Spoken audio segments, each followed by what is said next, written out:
I was gonna stick with that VHS one, but I got a copyright strike. It turns out some Mexican rap video um, took the sound of a VHS being inserted and assumed that was their music. So we're fighting that one in court, but whatever.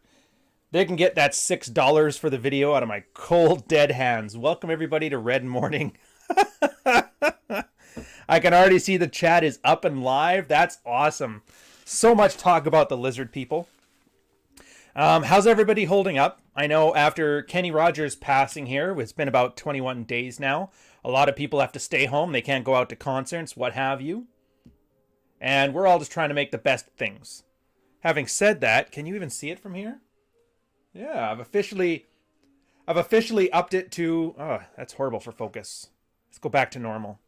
I've officially upped it to a 4 toilet paper out of 10 scenario. It turns out my glorious Prime Minister has been arguing with the US over face masks. So this seems like a 4 out of 10 thing, if anything. Mr. Borgen, thank you very much. This one, it's a London brand. I can't remember what they're called, but I figure spring's coming up. I got to start dressing a little bit better for the weather. Pretty soon we're going to be able to walk. Dude, I'm not going to lie. I don't know how many people here live in the suburbs versus rural versus downtown, but downtown is amazing. The old lady and I went for a walk at like 6 o'clock in the afternoon. No traffic, birds chirping, people sitting on the stairs like it's Sesame Street. I'm not going to lie. I don't know what the people in World War II were complaining about when they were told to buckle down for the worst of it. Because if it was anything like this, it was pretty good. Grab yourself a coffee. For those that don't know, I'm kind of known for the red coffee mug here. It's a red stoneware Le Creuset. The old lady saw the opportunity where I was doing something with the word red in the title. And she's like, you know what we need? All red dishes. And I'm like, sure, why not? We'll mark it as a business expense, and here we go. Having said that, get stoneware if you don't have it. It holds the heat of this stuff remarkably well. I can ramble on in a podcast with you guys for like 20 minutes, and it's still rather warm.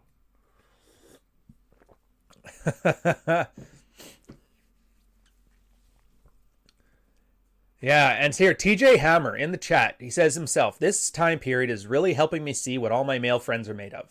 I'm only down to 4 people I can talk to nowadays, and that's kind of hitting the topic of this. If you haven't already, I've got this is on Spotify, this is on iTunes, this is on Anchor, pretty much every podcast platform that's worth a damn. Check out the business account, that's 4R Consulting. I'll put the link in the chat as soon as I remember it. 4R Consulting. Bam, nailed it. And you can find the links to all these things if you want to listen to these during your jogs, your dog walks. Basically anything where you're not sitting there in front of a computer or staring at your phone. So.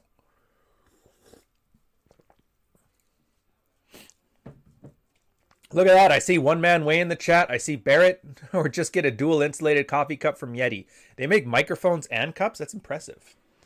I wouldn't mind that. Honestly, I kind of like the classic coffee cups and coffee mugs. Those other ones are the teacup-sized ones that I see, those porcelain whites. I think there's something to be said for the container you're drinking out of. Make things taste like it enhances the experience. I know the Japanese tea ceremony is one of those things I've kind of had a passing interest in. And I realize why it's as good as it is. It's not so much the coffee, but the ritual. And for me, the ritual is a nice cup. With you guys, chilling on a Saturday morning. Condolences to Carl. I know he's having a hard time out of here. Oh, my own disaster. Ran out of coffee along with toilet paper. All that's left is used. Very cute. Very cute. Morning, James. All right, so topic. Let's face it. Myself, I'm fine. I've got a really good set of friends. We've sailed around the earth together. We've deployed. We've been through the hard times. We've been through the good times. I've been to their weddings. You know, we're kind of tight. And I consider myself blessed in the way that they're all basically heads on straight. My best friend, my ship wife, right now he's just trying to keep himself from anything happening because he's got 2 kids and his wife who works in the pharmaceutical industry, so she's busy AF right now, getting paid handsomely. He works for the military. He's doing his best right now to keep us at the tip of the spear in these hard times. Very awesome. He's kind of just focusing on what's right in front of him, which in this case is the government essentially wants everybody to stay away from each other for a bit until we get a solid cure for whatever it is that did in Kenny Rogers. And that's pretty much goes straight across the board for all my friends. But the benefit of working in this online space, surrounded by these online people with these online eyes, is that I cannot believe how... Now, I don't want to just do this as some, like, slamming him, like calling him a simp or something like that, but we're missing the strength, especially among self-appointed leaders or thought leaders or whatever you want to call anybody in this space. What do you guys think you should call it? Brand influencer, coaches, alpha leaders of men, whatever.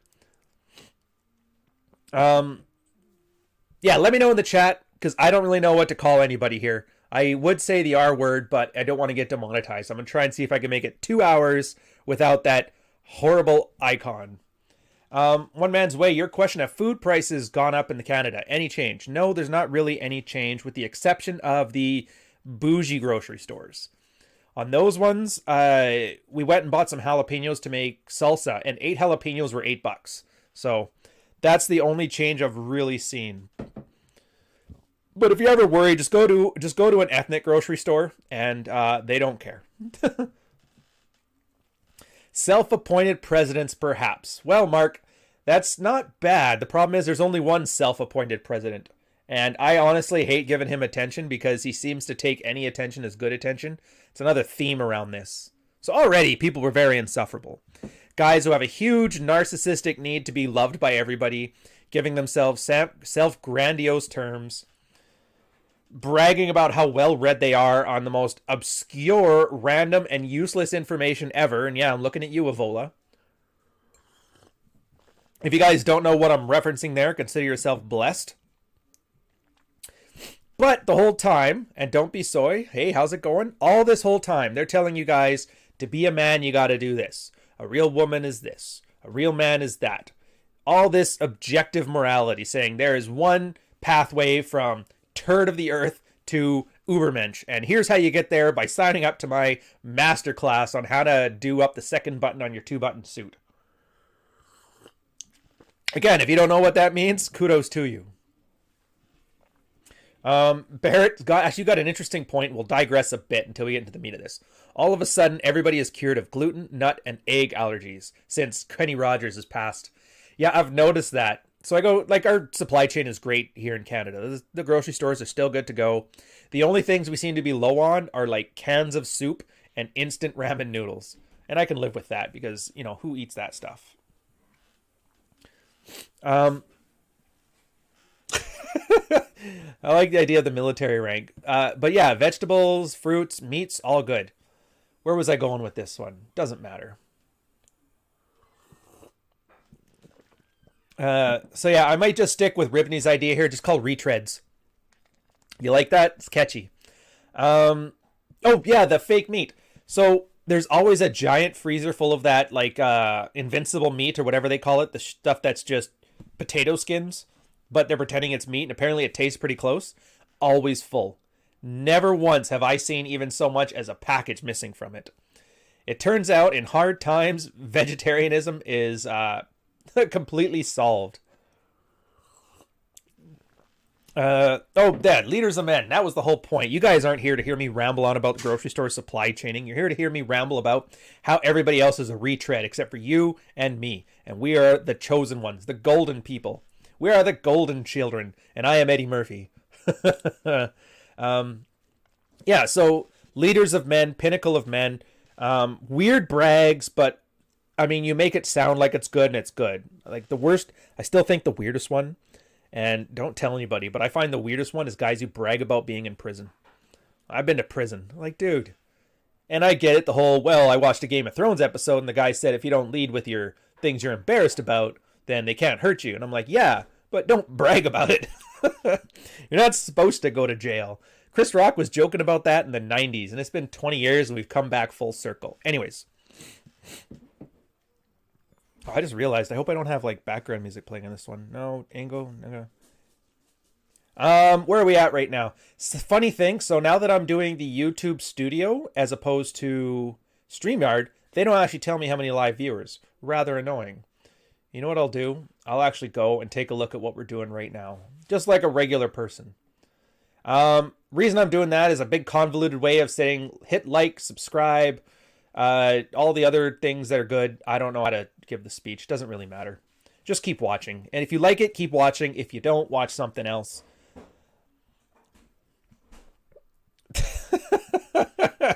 White powder, very crazy. So if you guys don't know who I'm talking about that brags about being in prison, consider yourself lucky. Anyways, Kenny Rogers passed, and then all of a sudden, timeline full of this space with all the retreads talking about the lizard people, the Clintons, Epstein is back from the dead, all kinds of nonsense. And I think it's very easy for me, and I'm going to do it, just so you know. It's very easy to just mock these guys and call them ridiculous. Very easy, and it's kind of dismissive. And I think you guys deserve a little better than that, because I was going to spend a couple hours, and we're going to go into why it's ridiculous. Why it's bad from a sexual standpoint, sexual strategy standpoint, and what you can do if you feel yourself going down the rabbit hole of crazy.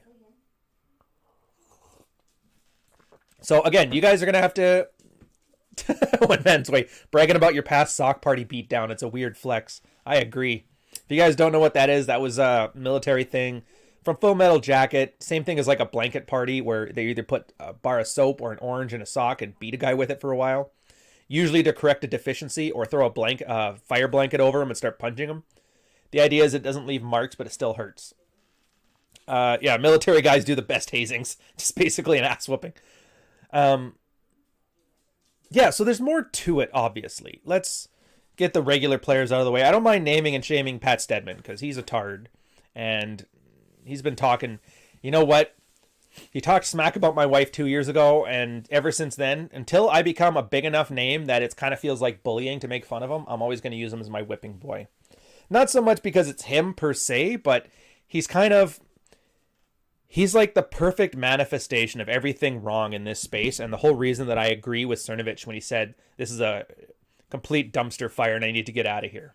Of course, he took dumpster fire with him, so whatever. So sexual strategy standpoint, let's say you're in a relationship. You got a girlfriend, you got a wife, you got an ex-wife that's stuck with you because she can't leave the house, whatever your situation. There's you and a girl, conjugal bumpies, and you're caught in a room together. What is it that a man brings to the relationship? In the chat, a lot of guys will probably say, well, you bring home the bacon, you bring home money, your economic contributions to establish dominance within a relationship, which is the most time-tested and true method of having a relationship over the periods of human history. All true. Here's the problem. Everybody's getting laid off, same as it was in like 2008 in the housing crisis. Women's jobs tend to be more safe because they make safer choices. So while they may not be earning as much, they also have less chance of being laid off during this time. Contract workers screwed. Contract workers, all men. It's just the way it is. Now, having said that,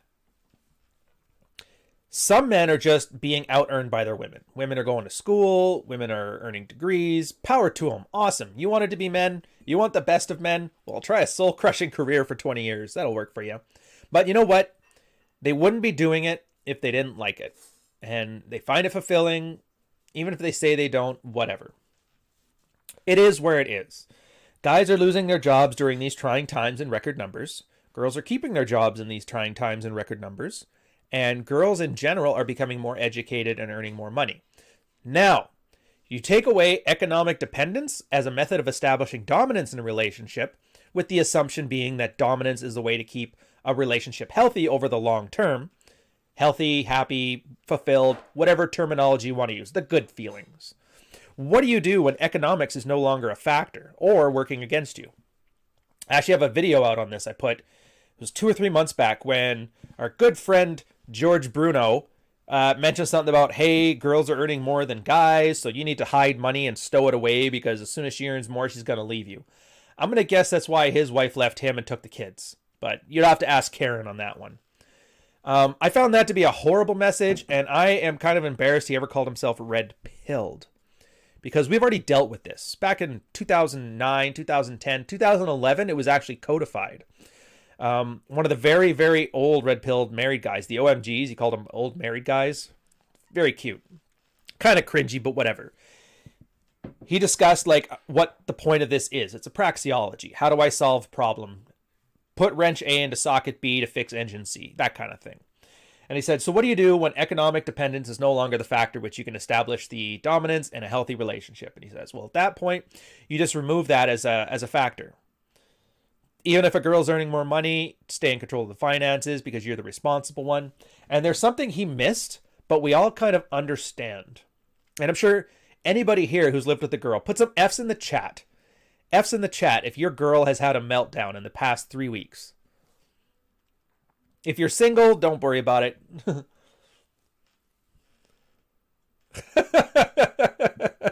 Marty, I think I saw you run into his Tacoma the other day. That's funny. So F's in the chat if you've had your girl freak out over the last 3 weeks, especially if it was over something nonsensical. So we can already see it's starting to fill up here. Now, it's not to slam women saying, you know, women are bad, just pick a good woman, bro. Any of that nonsense. The point is, women are stressed. Women are anxious, and it's not a fault. It's not a bug. It's a feature. Girls are emotional, and there's actually a hormonal reason why. If you find one of these funny things, you'll find out. Oh, don't want to lose power. Is testosterone actually mutes your emotional response. I know a lot of girls think, why aren't guys more emotional? And guys are like, shut up.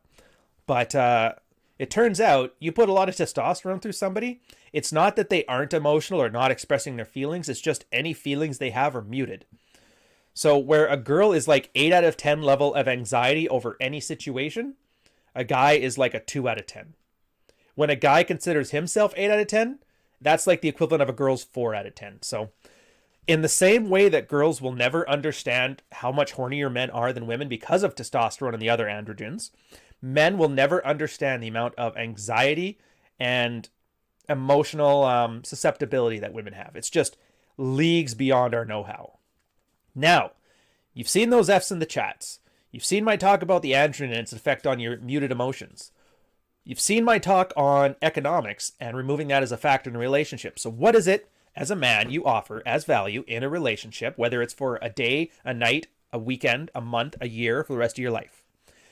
If you're thinking to yourself, emotional stability, you'd be right. There is a reason that when girls get that baby rabies epiphany phase, that they're looking for a nice, stable man. It's because they're getting very anxious about their futures, and they need that stability. Now, the man doesn't actually give the stability, the situation does. But imagine that superpower as if you were the guy that she gets the tingles for, but you're also that emotional rock. Not even a rock, an oak. It was actually a funny distinction in the Married Red Pill where, why do guys call about being the rock or being the oak? The rock, things just bounce off of you. That's nothing fancy. But the oak, it kind of takes it. It takes the woman's worst emotionally. Frog in my throat. Takes the women's worst emotionally, like the wind is just taken by the tree, and it bends a little bit, it comes right back. That stability is a superpower to women. And to men, it's an extremely good beta behavior. A lot of guys keep thinking beta males are bad, beta behavior is bad. It's not that it's bad, it's that it's comfortable. And comfortable doesn't generate tingles, and tingles generate sex. If you're looking at the difference between alpha and beta, it's basically, is this sexually desirable or is this sexually comfortable? And that's all it is. You need a bit of both to manage relationships. If it's one night stands, go alpha all the way. If it's just want to be in a dead bedroom, go beta all the way. But if you get the proper balance, you can kind of cater your needs to make sure you're getting your needs met by using the other person's emotions. Well, I wouldn't say against them because it's kind of for the both of you, but for the benefit of all. Who we got here in the chat? Quick segue in the chat. So relieved that all my current girl does is make fun of the soys, simps, and the fearful. She's taking cues from me and following. That's a great time to solidly frame. And that's exactly the point.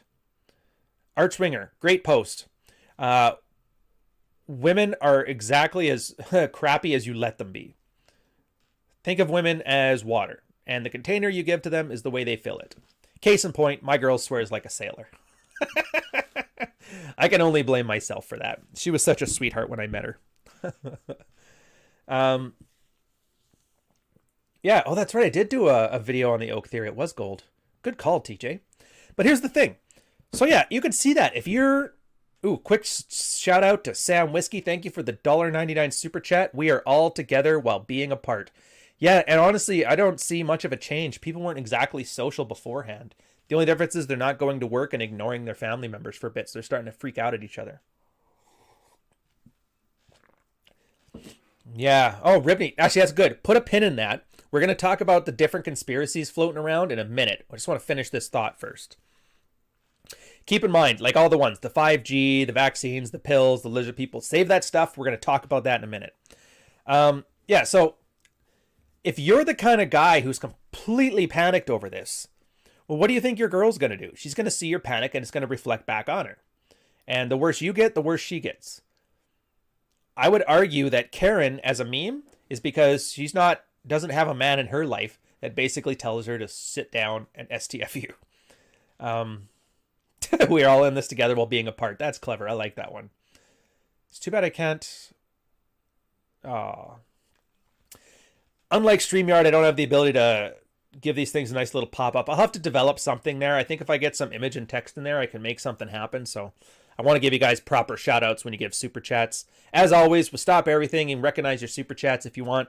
If you're going to troll me, I'll play good. Anyways, there's no 30-cent super chats. Come on, let's not be weird. Where was I going with this one? Oh, right. So you being a sense of stability. Now, we talked about it in an earlier Red Morning. I can't remember which one it was, where I went over, like, how do you find out what's going on? The WHO has some great stats. So does the CDC. Basically, every mainstream media outlet is just taking things from the WHO and the CDC and then whatever PR statements your elected politicians are doing and adding hyperbole and panic to it. And you can see that. So the first thing you need to do, stop watching news. I have not watched a single news report since this thing started. And I'm already like at least as knowledgeable as the most knowledgeable people out there and 90% less panicked.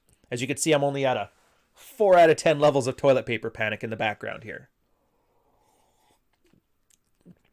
Then you go to the sources. You see what the threats and what the risks are. And then you look at all this stuff and you think, and this is where frame matters. People keep thinking of frame mattering for pickup, but it matters for everything. Pickup is just how it starts. Getting girls is the start of your journey into self-actualization. Here's your sales pitch for the day. You realize, okay, what can I do? And let's face it, what can you do in this situation? The government is going to make whatever mandates they make. The police are going to do what they do. Some kids are going to go party and try and get each other sick and then kill grandma. That's just a part of things. That's a fact of life. There's nothing you can do about that. What you can do is minimize your exposure. Take this time in whatever way you see fit. If you've been stressed from work, maybe this is your time to get drunk and take a weekend, a staycation. If you've been really unproductive, this is the time to start building a routine. I mean, there's nothing else to do. So if it means you get up, you have a shower every morning at 7 o'clock or 6:30 like I do, and take a shave right afterwards, brush your teeth, whatever it takes. It's not a clean your room Jordan Peterson thing. The point is having rituals and routines helps free up your brain power for the things that actually matter. It's kind of small, but in the military we had a thing. If there was an event in the next day, you prep your kit the night before. You'd have your uniform pressed, put it over on the nightstand, so all you have to do is grab it and walk to work. So that way, when you had a parade in the morning, you never had to worry, are my boots shined? Is my uniform pressed? Am I going to get crapped on by the coxswain for this, that, and the other thing? Because you've already handled it. You can wake up, be hungover, which I've been many times, completely tired, and still presented very well because you prepared beforehand. And put all this together, you're preparing, you've seen the data, and then what can you do? You wash your hands, you keep productive, you keep routines. And you largely act as the breakwater for other people's craziness in their life. Not because you owe them anything, but because anybody in your, like, you're stuck with your girl. Even if you were going to dump her and then you guys are quarantined together and can't leave, even if you were going to dump her, right now you're together and that's the situation in front of you. So you're holding frame and you're being the oak because you want the people around you to be a net value to your life. And the last thing you want is them to start sabotaging you. And yeah, if you have frame, people can freak out around you and it won't affect you. That's fine. But if you really have frame, other people calm down just by you being around. And this is one of those things. If you're one of those altruistic types, once you realize that just you being there is valuable to other people, well, that's what makes an alpha male. People keep forgetting. It's like, yeah, girls want you, guys want to be you. It obviously means that you are so valuable that people will do anything to keep you in their life in whatever manner you deem worthy. Which, when it comes to thoughts, that means sex. When it comes to a wife, that means sex and taking care of the kids. When it comes to your best friends, that means not talking about the lizard people. Now that we've gotten there, let's talk about the alternative. People don't know what they're doing. They're a little scared. They're a little frightened. And it makes sense because, you know, big important men are on TV talking about big scary things. There's some videos coming out of China of people being thrown in the boxes.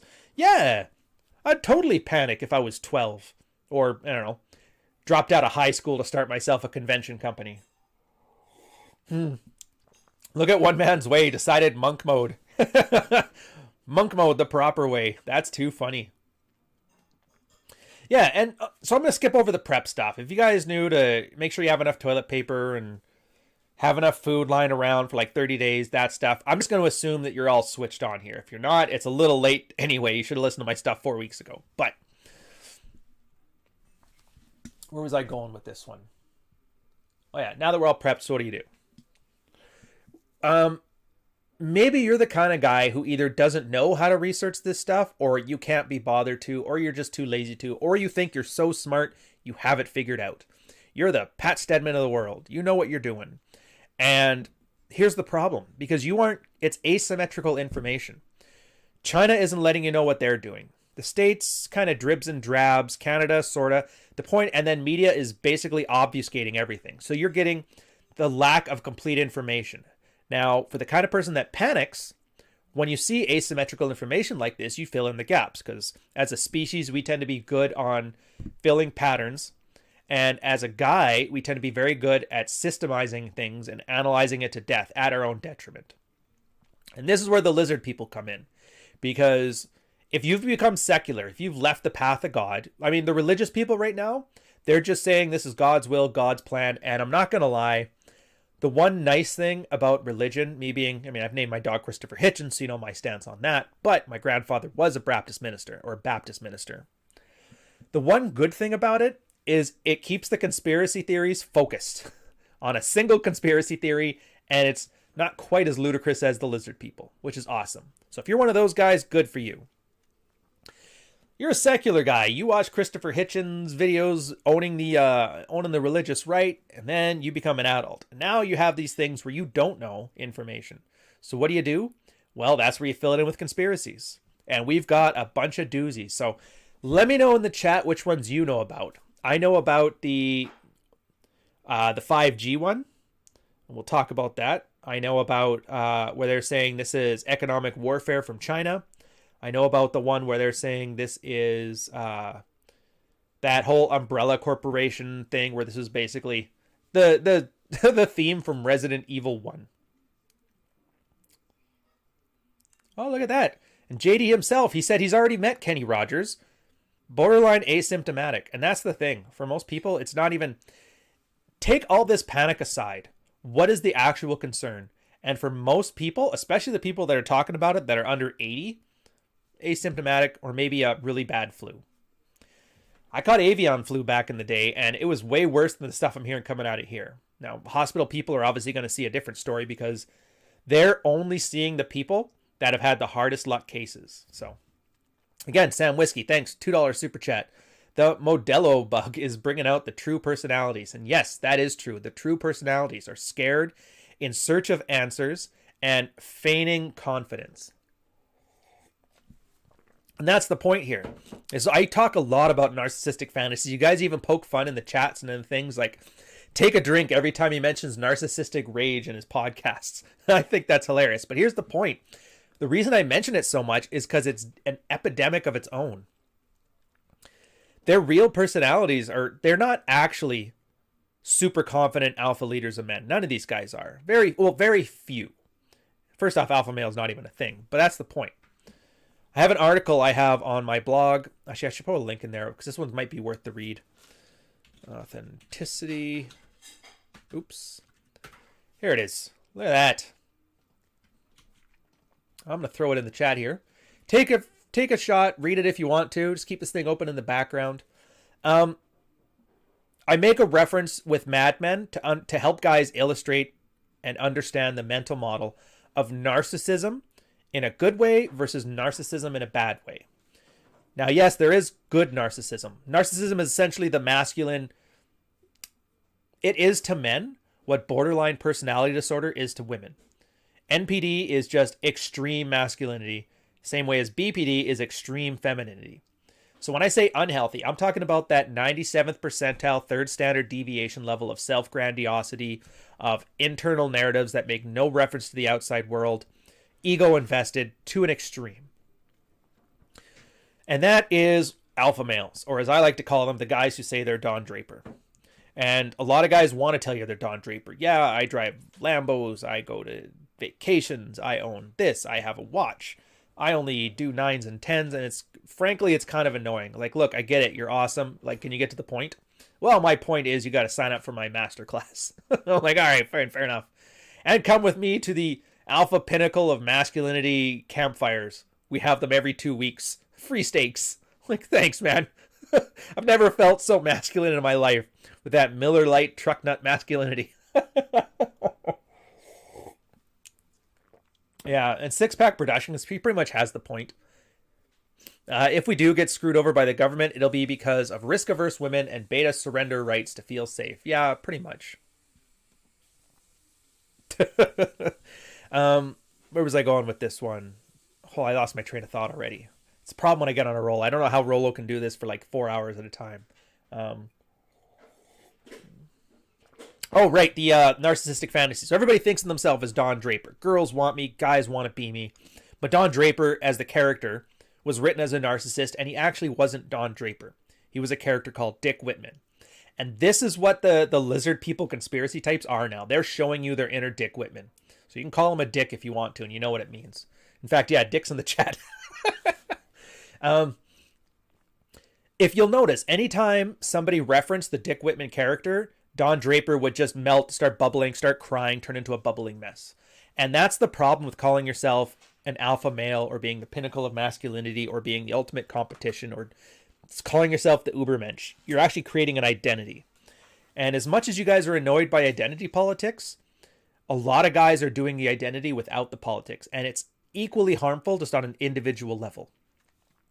So my suggestion, and this is where I talk about the healthier level of narcissism, dial it back to like a 7 out of 10 as opposed to an 11 out of 10, is instead of thinking of yourself as Don Draper, think of yourself as John Hamm. What do I mean by that? Well, Don Draper is a narcissistic fantasy. You want to be the James Bond archetype. You want to be the masculine, manly man of man that never manned the man. And somebody doesn't acknowledge your story, which is very easy to do because most of these guys are kind of faking it. Hey, one man way, I'll get to yours just 2 seconds. I'll finish this thought because I always end up forgetting. But John Hamm is an actor. He acts like Don Draper.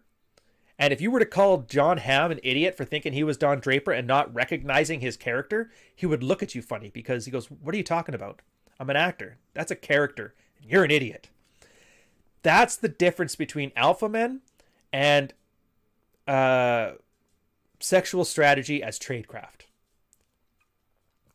That's where the problems happen. When you get into a situation like this with the death of Kenny Rogers, do you end up turning into a bubbling little dick? Or do you turn into John Hamm and staring at people like they're crazy and give that nice, soft, reassuring reinforcement in their life, which makes them calm, better people, more realistic people, better people. And as much as I say enjoy the decline is outside of your bubble. Anything inside your bubble, the people you put into your life, that's your bubble. and you're acting as if it's their fault but my responsibility. Going to give a huge shout out to One Man's Way. Thank you for the $20 super chat. The same doctor who was on TV with Trump daily telling everybody to lock down tells a fellow doctors this is just seasonal. He wrote the articles 5 days below.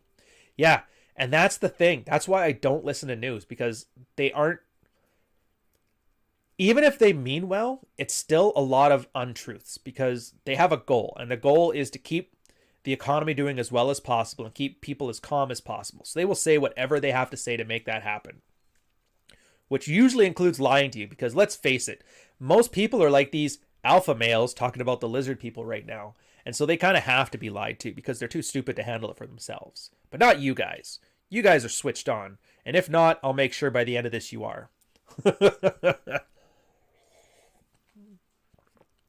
So yeah, that's interesting with the masks, Matt, there.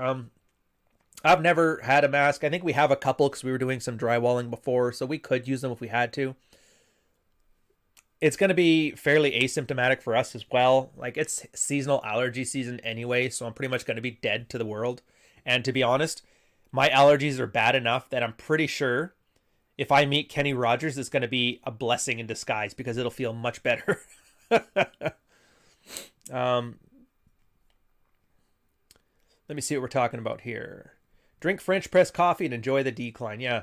And honestly, I love French press coffee. I want to start live streaming cooking, and just making a coffee I think is a nice simple one I could do. I don't like paper filters. I don't like the drip coffee. I know everybody has that nice fancy one now with that glass jar, but here's the thing. Space-wise, I don't like a big thin piece of glass. I have a very good chance of breaking it. If anything gets caught in there, that's going to be annoying. A PITA to clean. I like the French press. It's super easy to clean. It's super simple. It doesn't need any changing of filters. I won't get some stupid paper taste. And the process is almost therapeutic. Boil the water. Grind the beans. I actually have like 5 seconds I grind. No more, no less. 3 cardamom pods if I want to add cardamom. If you haven't tried that, it's delicious. Another thing you can try is fennel. Take like a teaspoon of fennel seeds and put those in when you grind your beans. Oh man, it gives your coffee a licorice taste, where the cardamom is more like a peppery lemon taste. Better than it sounds. Pour the water in, pour your coffee in, give it a quick stir. Not with some stupid vortex method crap. I get it, he's trying to be grandpa with that stuff, but I just stir with a chopstick so I don't break the thing by smashing it with a steel rod. Yeah, and Jamie here, so yeah, you're talking American liberal, discrediting real politics stuff. And that's the thing. Like, it doesn't convince anybody. Nobody is convinced by any of this theater. This is just rabble-rousing by people who already are convinced. Like, people will opt into their own delusion. The people that don't like the president currently are going to eat this stuff up. The people that like the president are going to dismiss this stuff right out. True or not. That group in the middle, and let's face it, every American election is essentially like a 5% of the population switching back and forth. Those groups are just kind of turned off by all of this stuff. They just don't like the negativity. They vote for the second term of whoever's already there, and then for the next one, they always vote for the other party, just like Canada. Every 2 elections is exactly the same. Our first election will be a majority election. Second election will be a minority election. And then the third election will be an anything but the current party election. You saw it exactly with Harper. First, Harper won after Chrétien. He won a majority in parliament. Second election, won a minority government. Third election, lost out. Trudeau got majority. His second election, minority. And the third one's going to be the same thing. And then the Conservative Party is going to win. Hopefully not that chipmunk we got now, but whatever. It's so weird because these things are so standard and predictable. It almost takes away like all this punditry. It's just theater. It doesn't really make sense because there's clearly something at play that just happens. And that's the thing why American politics are even worse, because everybody's getting frothed up because it's good ad revenue and people love getting mad for their teams. It's like football for people who were nerds in high school. If you used to actually be into sports as a kid, you'll probably watch sports growing up. If you were the nerd that got beat up by the guys playing sports, you'll probably watch politics. Just saying. Damn, and there's a second one here who met Kenny Rogers. Here, do me a favor. Victor's in the chat, or V's in the chat, if you've ever met Kenny Rogers in the last 3 weeks. I'm actually very curious. Because that's the problem. You don't really hear many of the stories of people meeting him or not. If you don't know that's a euphemism, I don't know what to tell you. Just don't say anything in the chat. Yeah, Alex there. People need a tribe. And here's the thing. Yes, you need a tribe. We're inherently social creatures. So we kind of like having social communities. But who's stopping you from making your own tribe and making it attractive to other people? And then joining other people's tribes in a lesser form. You don't always have to be the chief in every tribe. Sometimes it's okay to be second fiddle. We live right now in a world where there's not one single hierarchy. I know Peterson's put dominance hierarchies into the lexicon now, and everybody loves talking about that. And here's the problem with unhealthy narcissism, like I was talking about before. People are completely incapable working with others because they want to be the top of the dominance hierarchy, or they're not even going to play. I'll use a great example for this. I can always tell when I have an unhealthy narcissist on my hands when the first critique they give of me is saying I'm holding water for Rolo or holding his balls. I've seen Corey doing that. I've seen Stedman do that. I've seen Gay Lou Boyle. Pretty much everybody in this space that you know of as a complete raging lunatic has always given that same critique. And that's because they've never had to work with anybody. Or if they do, they're seethingly resentful when they're doing it. Anybody here who's been with the military before knows what it's like to work on a team where you're objectively not the top dog in it. And it's called followership. And you need to be good at it because leadership doesn't come without followership. But that's a rabbit hole we'll go down on a different episode. Here's the thing. Now I'll use this example. I'll keep rolling with this example. So Rolo's obviously the biggest name in this space. 4 books, been doing it 15, 20 years. He's earned his role. He's been largely consistent over this time. Faults aside, there it is. If you're watching Rule 0, and we already know it from the numbers. I know that my videos and my podcast versus the Rule 0 ones on my channel, which it's going to be on this channel, by the way, after this at 11:30. Don't forget. So I already know he's bigger in that hierarchy. So when we're working together, we kind of sort that out. But I was saying before, we're also a very complex species. We're not just like bonobos. We have what's called a matrix organization, which that means is that there's tons of different hierarchies. Maybe the guy who works at the mailroom and runs a cover band on the weekends at the bar. He runs that dominance hierarchy. He's the front man for that group. Even though at work, it's the CEO that's the front man. He's the one who tops that dominance hierarchy. He goes to a nightclub later on and the head bouncer there, maybe, or the head bartender there. He's the one that's the top of that dominance hierarchy. But that top guy there, he's the drummer for that band. So he plays second fiddle there. There's always going to be an infinite amount of overlapping hierarchies. And as a guy, you're not going to be able to top all of them. You just aren't. And you have to be okay with that. As long as you're topping a few. Or one, even one good one. Pro gamers, some of the weirdest, nerdiest, loserish people ever. But you put them on an esports tournament, they got Korean girls hanging off of them, and they're crushing it. Drinking Monster Boomer juice by the gallon. So that's an extreme example, but I mean, we all know about that one, what was he, a Fortnite streamer? The champion guy, not Ninja, but another one. He's the one that had that Mexican weather girl as the girlfriend, and then he dumped her because she was trying to take away from his Fortnite time or StarCraft time, something like that. So long as you have a hierarchy, there will be groupies there, and you can top it. The more of them you're in, the more social you are. And this is something else that we get to. It's called Sigma males, and we'll talk about that in a minute. Making a note in the chat so I don't forget. And I'm going to describe it. Or renegade alpha or situational alpha. That's another term. It's kind of taken by Vox Day. For Six Pack, yeah, you never saw what happened with him, and I'm honestly curious. Nothing happened, basically.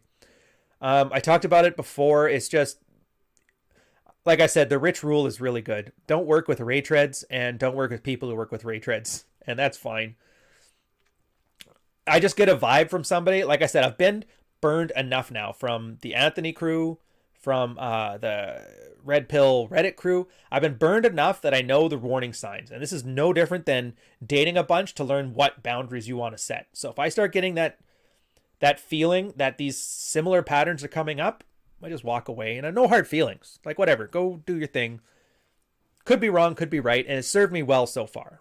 So, but I don't feel the need to make a big stink about it and make a 40-minute video next to Be Real video game footage saying why somebody else is a beta male or some crap. I think that's childish, and I don't see the point in it. Other than to explain the process to you guys, I don't even really care too much about it. But yeah, it's the same thing as girls. If you date enough girls, Royce said you had to do 13 because that was enough to get a good sample size. I say it's 20 because that each girl is like a 5%, which means you're statistically likely to get a 5% outlier in that relationship. You're one BPD girl. You're one extremely codependent, clingy girl. You're going to get one of those if you're in a notch count of 20. And then once you've got that, as soon as you get like an instinct, like, yeah, she reminds me way too much of the BPD chick, you just dump her. And it's the same thing with every venue ever. Who you want to work with, who you want to live with, who you want to date, who you want to sleep with, who's your best friends. All this stuff comes from abundance, getting enough experience under there that you can understand what you don't want to put up with. And then paying attention to when that happens. What can I look for? We're not talking about 6 reasons why she might leave you. Number 5 will amaze you. We're not talking about listicles. Everybody's searching for listicles, but every list is, for the most part, it's unique to you. And you have to get there through experience. You can't hear it in a book. I know tons of guys, and I'll probably do some of that red meat stuff myself. I think I stole one from Archwinger's article about 7 things to prioritize above women. So I get it. They're popular, and I dip my toe in. It's not hypocrisy. I just play the game. But you got to understand that your lists have to be yours. And in this case, crazy psycho stuff, pay attention right now to all the jet fuel, meat melt, still beams, alpha influencers of men here, because that right there is telling you exactly what you need to look for and to know who you don't want to follow. Or maybe you do. Maybe you just like it for entertainment value. God knows, I watched that Zeitgeist movie after 9/11. I must have watched it like 100 times. I thought it was entertaining as hell. Seeing how they brought it from Egyptian gods to Christianity to the world banking stuff. Super entertaining. To this day, I still don't really care if jet fuel melts still beams. Just saying. What up, what up? Hey, Brandon. Yeah, what else you guys on here right now? Oh, games. Yeah, see, Matrix, you're right here. I've noticed that. Games have... They're not even games anymore. They're gambling simulators. I actually somehow stupidly asked you guys, I was going to do a video game stream, and I asked you what I should play. I got a Steam account set up, and so far the one that seems to be appealing is Super Seducer or Super Seducer 2. So as a former pickup guy, I think it's going to be absolutely hilarious. So I'm going to probably give that one a shot. I'm thinking next week here. I'll put something in the chat when I figure it out, and we'll have some fun with that. I've never actually streamed like that before, so I have no idea what I'm doing. Hopefully it goes well, and I don't have that PewDiePie moment on the bridge of that Call of Duty map where he drops N-bombs. So here's hoping.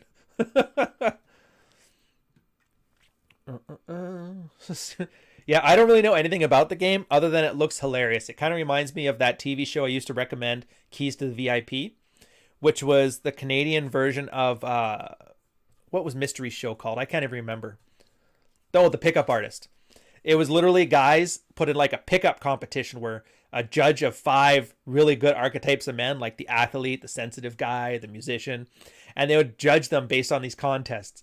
Go hit on a girl and tell her you have a foot fetish. Come back with a number. First one back, and then they're like, this guy got a 6, this guy got a 5. It was totally ridiculous. Absolutely entertaining. Americans, if you haven't watched it, find it and watch it. It used to be for free streamed on the comedynetwork.ca, but they've since removed it. So super annoying. You might have to do what you have to do to find it. It's well worth your time anyway. Is it on Amazon Prime? Really? That's awesome. All right. Here's the first reason I've seen to get Amazon Prime.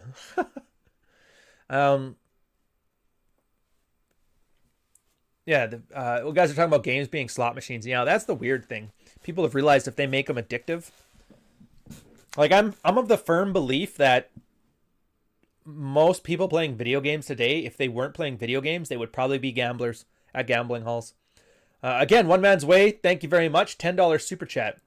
It would be hilarious to watch you play The Sims and banter for your virtual reality family. Dude, I played the first Sims for, I think, about a couple months, and I had to put it down because it was, like, ridiculously addictive. So, I'm that guy, like, when I deployed 2008, I played SimCity 4 all the time. That was like my big thing. I loved that game. I'm a huge fan of super boring games. So, Ryan, where do you find all these funky shirts? The shirts I just find shopping. I'm like in the middle of a downtown core, so it's not hard. This one, I know there's a shop in the Eaton Center. I can't remember what the name of it is. It's some British themed store. I don't remember. But I just kind of like it. And I guess that's something. It's kind of off topic for the episode here. Playing The Sims. I might have to do The Sims then instead if Super Seducer turns out to be really bad. I'm sure they're both on Steam. Yeah, for shirts, I just understand a few things about clothing, and it's amazing the stuff you can buy. Just don't buy t-shirts. Like if you own a lot of t-shirts, throw them all out. Keep one white t-shirt. And remove t-shirts and jeans from your lexicon.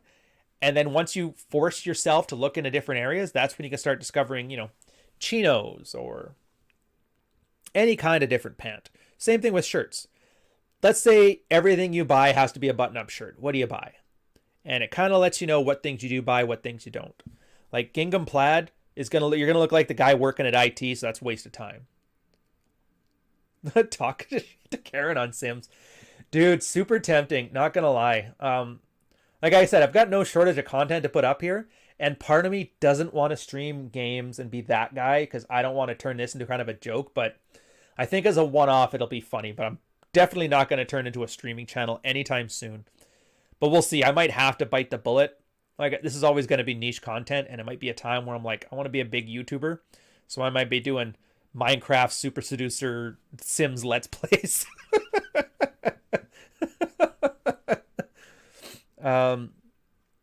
Cafeteria. Oh, cafeteria. Terrible Canadian.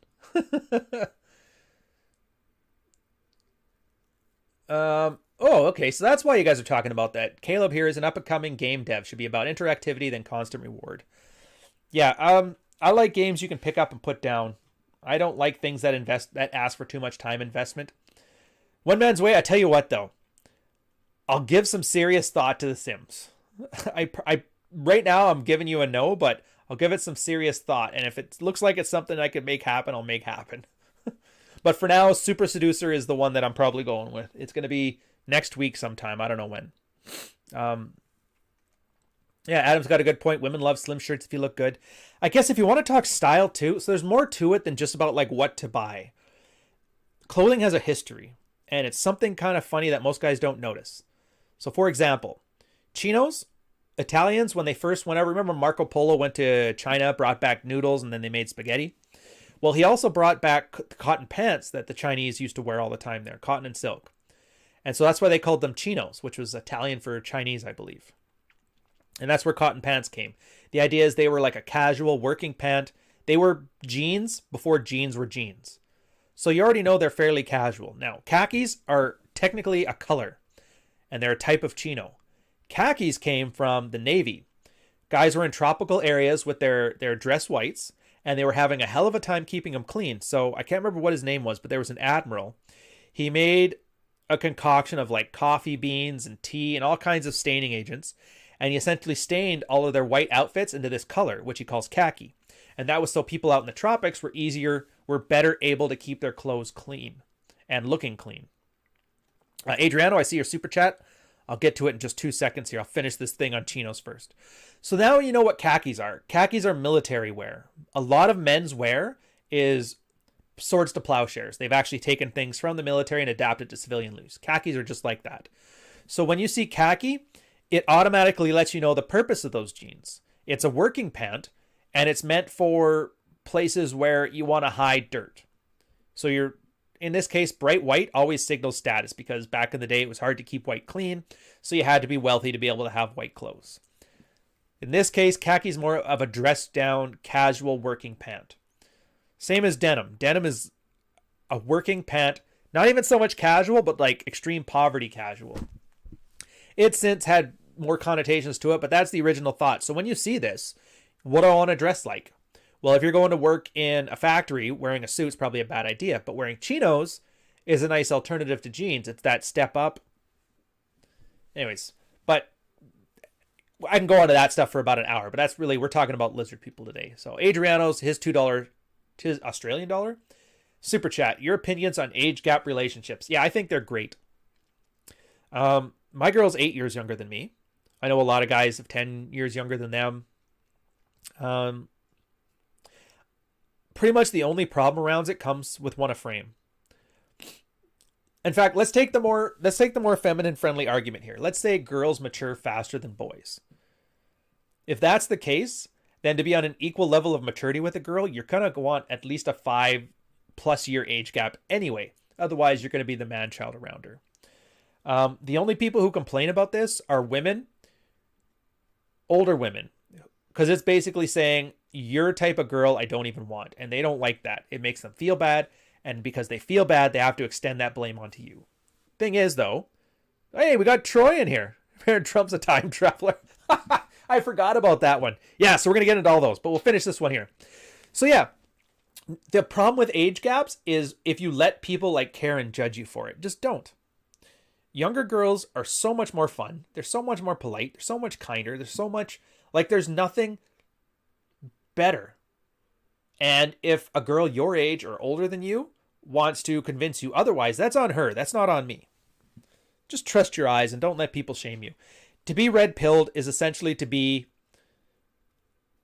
rational, egoist, and completely incapable of being shamed or bullied into somebody else's plan. So now that Troy's here, because this has been his theme for a while, absolutely hilarious, by the way. I didn't know about how bad the sphere was with conspiracy theories until he started like showing them all to me in screenshots. Damn you, Troy. So what's the favorite ones? There's the 5G one, and they're saying that the 5G towers cause Kenny Rogers, which I think is ridiculous. That was right up there with an old one we used to have where Wi-Fi causes cancer, when they were talking about smart meters that had Wi-Fi signals that they could help people regulate power better. So that one was funny. What's this one about the baby Trump being a time traveler? Somebody fill me in. That one I don't know too well. I just know the meme. He's the one decoding the Matrix to find all the answers. Oh my God. That's so weird.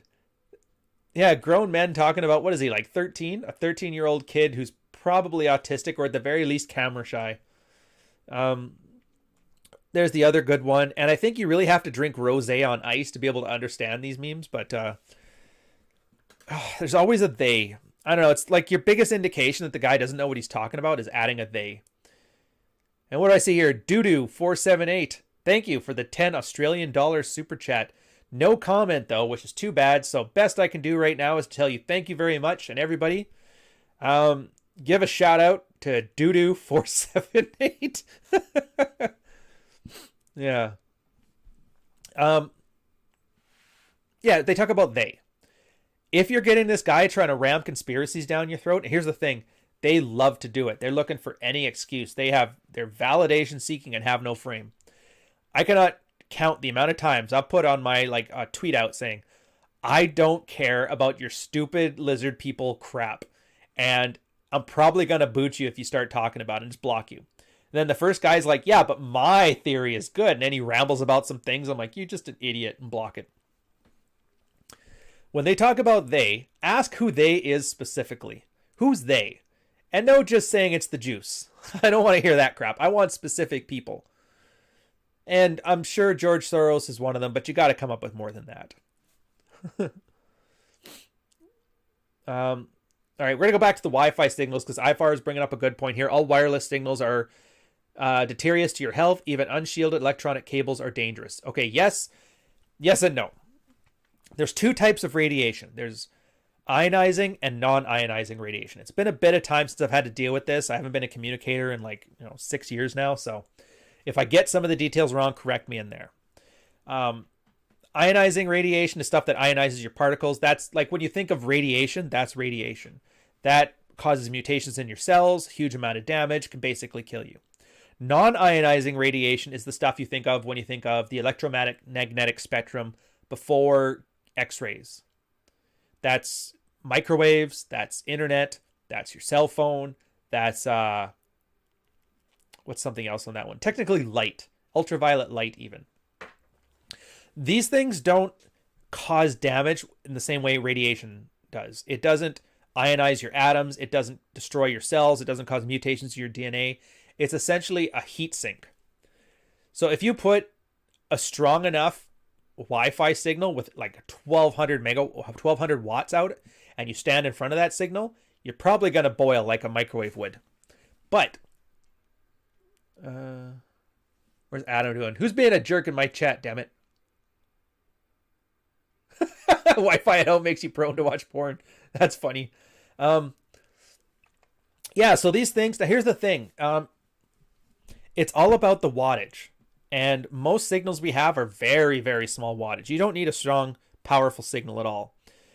I know when I was on ship, our main radar dish was, I can't remember. I want to say, I can't remember the wattage of it. I just remember that we had an ability for all of our communications antennas, is that we could actually link them together through a multiplexer.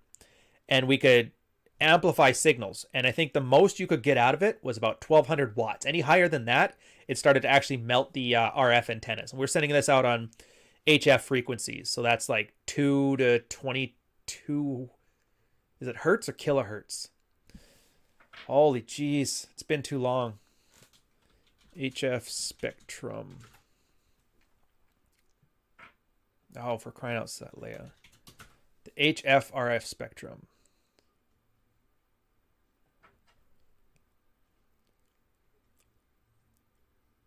There it is, HF. High frequency is 3 to 30 megahertz. That's the one. All right, guys. I want to make sure my science is accurate here. That actually bounces off the ionosphere. Most radio signals you get are going to be VHF, which is very high frequencies, a little bit higher. And they just go straight. Same as UHF, same as your cell phone. They don't bounce off of that. So the HF stuff, we can get up to 1200 watts. Now, here was the problem. We had to actually close down the bridge wings because it would essentially cause burns. Burn people from the inside out. So very dangerous. But it's all about the wattage. The wattage and the time of exposure. It's almost impossible to stand close enough to a cell phone or a Wi-Fi signal to fry you. So all these 5G, 4G arguments, those conspiracy theories, for the most part, they're just scare tactics. Now,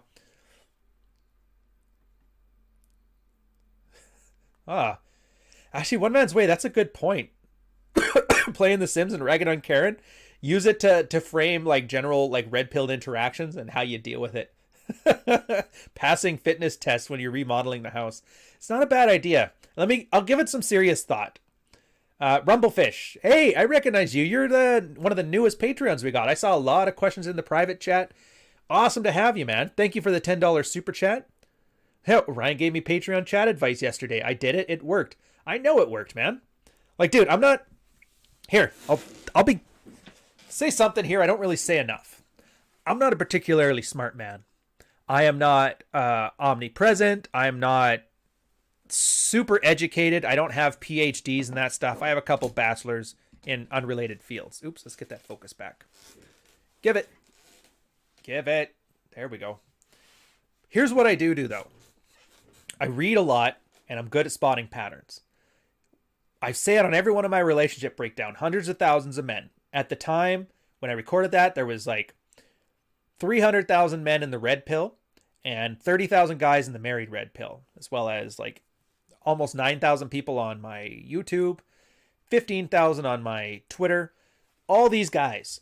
Now, every guy will tell a story and every guy's good at one thing. You know, let's say 80% of things that we talk about here. Every guy's good at about 8 out of 10 things. Not every guy is good at those last 2, but there's different overlaps. If you hear enough people telling you how they solve problems, how they did this, how they solved this problem with Karen, how they get this relationship, you hear enough people talk about it, you're going to see patterns emerge. And then you wrap theory around those patterns. And that's essentially the red pill. So it's not even so much that I'm smart about it or that I knew it would work because I'm just that damn good. And really glad it worked for you, Rumblefish. I knew it would. It's that it's been done to death. And I shoveled shit so you didn't have to. I go through like 5-6 years of just reading through field reports, eventually pulling out some wisdom from it. And that's essentially what Rolo did.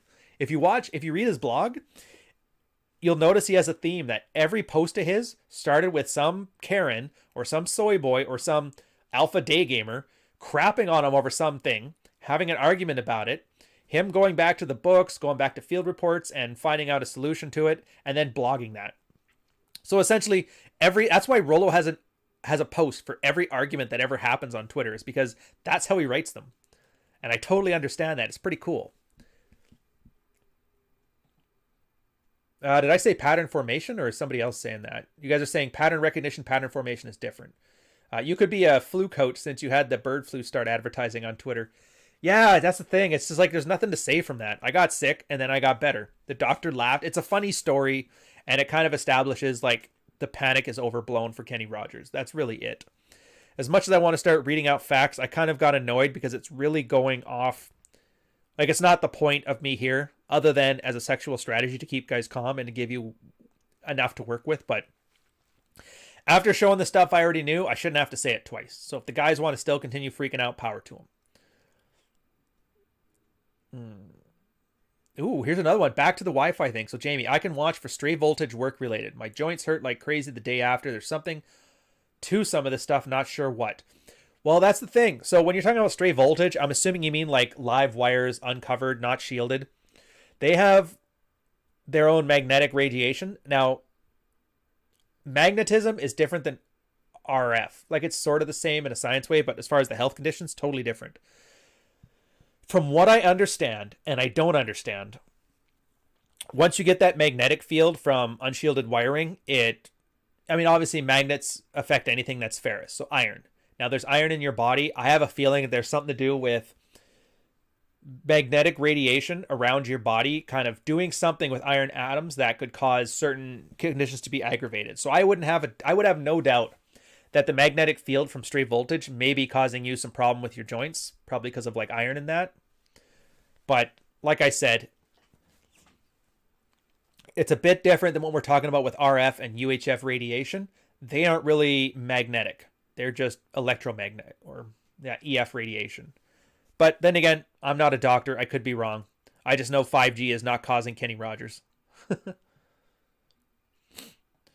Okay, so Jaden, actually, here's a good question too. Yeah, I did get a lot of sign-ups. So signed up for your Patreon yesterday, but still can't access the private chat or curated book list. Yes, so the private forums are there. I have them. It's not some war room, no campfires. It's just a data repository and a nice discreet place for guys to swap notes. As a protection measure, because people love to dox in this space, people love to harass, and there's a reason I chose the forums that I chose as opposed to something like a Facebook group or using the Patreon forums. It's because I don't trust the people on that end for good data privacy. So as a mitigating strategy, I've put the forums on their own place. I've also put the paywall in place. If somebody wants to troll, trolls are notoriously cheap. They won't pay $1 to troll you. They'll only do it if it's free. So just by having that small paywall, it means that I'm only getting people in there who want to be in there and who are vested in their own sexual strategy, curated book lists, the Library of Alexandria, and swapping notes with other men. So unfortunately, I also have a policy on my Patreon that I'm so confident that it'll be valuable enough for you guys to sign up. I don't take any money until the end of the month. So right now is the best time to join if you haven't. You got a full 3 weeks to come in and see if it's right for you. And if you want to stick around, more than welcome to. Problem then is that if you want to see the private forums, well, then you got to wait. But you know what? It's just the way it is. And trust me, it'll be fine. We'll get by 3 and 4 Q&As. You'll get plenty of enough to get started with. And then once that month is up, in fact, I think I'm starting either today or tomorrow, adding the new route of people to the forums. Thank you, Martin, for the 25 secs. I don't know what currency that is. Best left-handed red-pilled man. Fuck, I guess you did notice I am left-handed. I'm technically ambidextrous, but funny story on that. Sports, mostly right-handed. Some like squash, I can play right or left. My left hand has more power, but my right hand has more dexterity. But since I got hit by a car back in 2014, I almost lost these 2 fingers. And so I've got crippling arthritis in it now, and it's just never going away. It really sucks when he was like 30 years old, he got arthritis, but it is what it is. Really good surgeons, put him back together, awesome. I've had to learn a lot of sports again left-handed, and I draw left-handed, I paint left-handed, I write left-handed, but, you know, depending on what I'm doing, I'm ambi. But thank you for noticing. And Jim the Boomer, idiots want to bang the lizards. Dude, absolutely hilarious.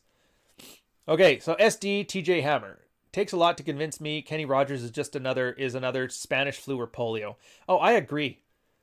Everything we've talked about now, like all the fear about it, is all what could happen.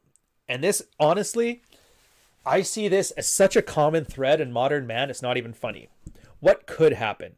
Not what is happening, what will happen, but what could happen. And people don't even know what could happen because they don't even understand what the threats are. I'll use an example here from a relationship. Guys walking on eggshells.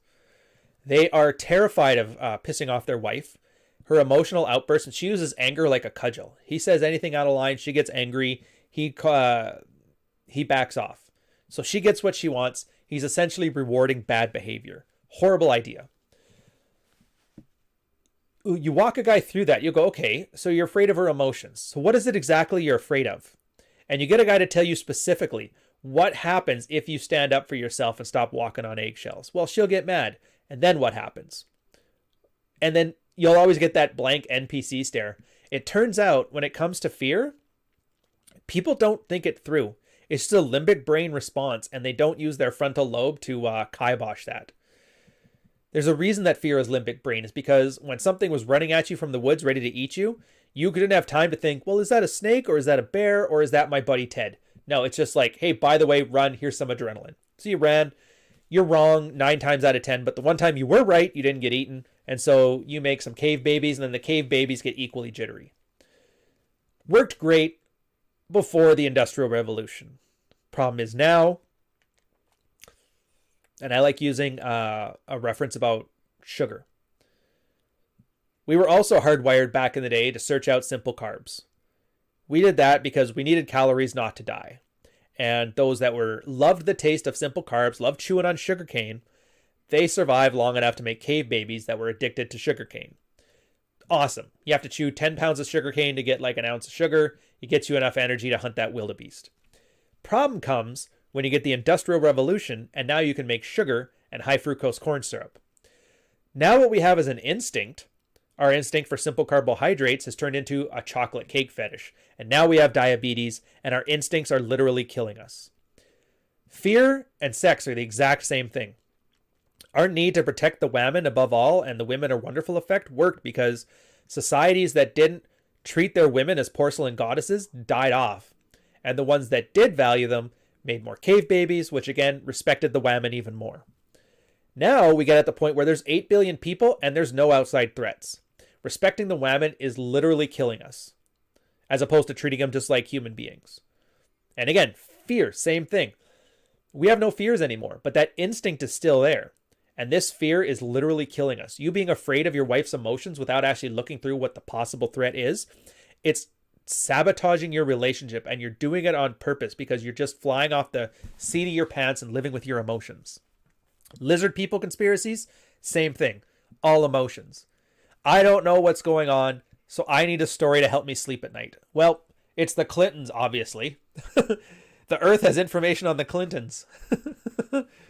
And they're going to tell somebody tomorrow, oh, and then the Kenny Rogers thing happened. But yeah, and G Money has the exact right idea. This is a good opportunity for men to keep their cool and remain an oak for their woman. And yeah, you're not doing it because that's what men do and it's not your responsibility. It's a strategy. You staying calm and you understanding risks properly and being able to overcome your emotions with whatever training you need to do. And that's where most of our practice comes in. There's the breaking free exercises in No More Mr. Nice Guy. There's the 60 Days of Dread and the Married Red Pill. There's all kinds of things you can do. But yeah, exactly. You just hit the nail on the head. It's the manipulation of human nature, the natural instincts. Exactly.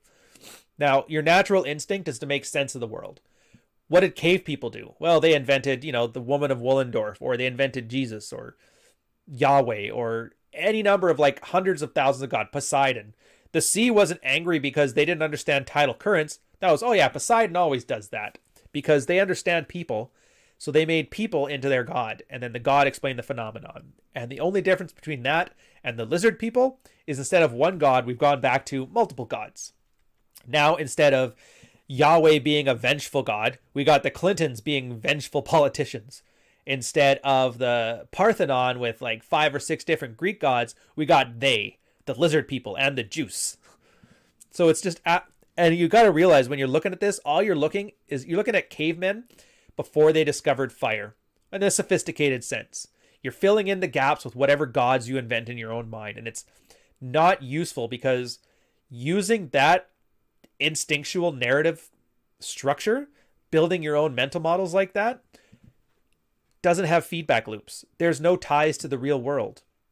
It worked great when you were cavemen. As long as you could hunt deer, believe whatever you want. As long as you know that the pointy end of the spear goes into that animal, and then I put it on that fire and eat it. But the same way we had sugarcane now being turned into sugar, the same way we had instinctual fear turned into a world of safety, the same way we had the women are wonderful effect turning into Me Too, we have this. Inventing our own gods as an instinct as opposed to trying to understand our sphere in the world. You don't need to understand the macro, you don't need to understand the micro, but there's the meso, the ground level stuff of understanding. And this is where apraxiology and red pill in specific is awesome, because you just look at what's around you, decide what you want, you orient yourself towards that goal, and then you act in a way you think gets you closer to that. If that works, continue doing it. If it doesn't work, do something else. But you always have that tangible, realistic goal. One Man Way, again, thanks, $2 super chat. You feel you have to believe if you don't know. Yeah, exactly. You have to believe. It's an instinct, it's a feeling, it's an emotion, and it's killing us. You have to believe if, I like that. You feel you have to believe if you don't know. I'm going to say that one more time because I've heard if you say it 3 times, it sinks in. You feel you have to believe if you don't know. Makes you think. NPC feels bad, man. I wouldn't even say it's NPC because people may have, because you actually have to have a fairly good imagination to be good at believing in these fairy tales for yourself and these mental models. So NPCs just follow along with whatever one told the best one. The guys that are making their own, those are the ones that you have to be worried about because they're creative. But that's the praxeology. And here's the thing, and that's the hard part because you actually have to have your own goals. If you've noticed, excuse me. If you notice, everybody's looking for somebody else to solve their problems. I watched, I can't remember who, some reporter talking or on Twitter, I can't remember, Katie Couric or something, saying, I want an exact time when this Kenny Rogers event is going to be over. Like literally Karen calling the manager on a national scale. Like, dude, shut up. Nobody cares. But it's not Trump's job to fix Kenny Rogers. It's not Trudeau's job. There is no single leader that's going to lead us to glory. That, again, when we lived in tribes of 150 cavemen apiece, yeah, there was the one guy who was the strongest guy with the biggest spear and the best hunting. They looked up to him because when they had a hunt, you lead us to a hunt, we get more meat, so everybody gets to eat more. But you get to have the hottest cave, Stacy. Meanwhile, I get her frumpy friend. And I'm okay with that because that's better than starving to death and not having any women. That same instinct applied today with these very complex and large social structures turn into celebrity worship. They turn into making politics your dad 2.0. Trump's not your dad. He's not the God Emperor. He's just a dude running the executive branch of government. Trudeau is just the main minister in parliament that they've given the power. They could easily just tip that away and put somebody else in there if they wanted to. That's how flippant and frivolous it is.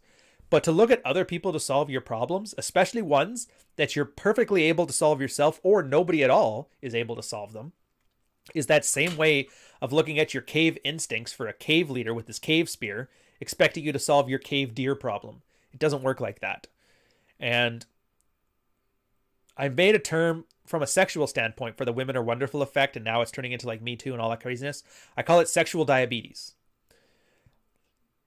I don't know if there's no catchy way to talk about leadership diabetes, but it's all kind of the same thing. Yeah, and SD, I miss the gym too, but I'm able to work out just as hard as home. I also miss the gym. I'm not able to work out as hard as home. Body weight's okay. Staying active is okay, but you know what? I'm fine with that. I can always rebuild again. I was thinking from a brand standpoint, it'd be pretty cool if I had a post Kenny Rogers like workout stream, either emails or vlogs. I'm not even sure the format yet. I'm still working it out. Keep my diet on point.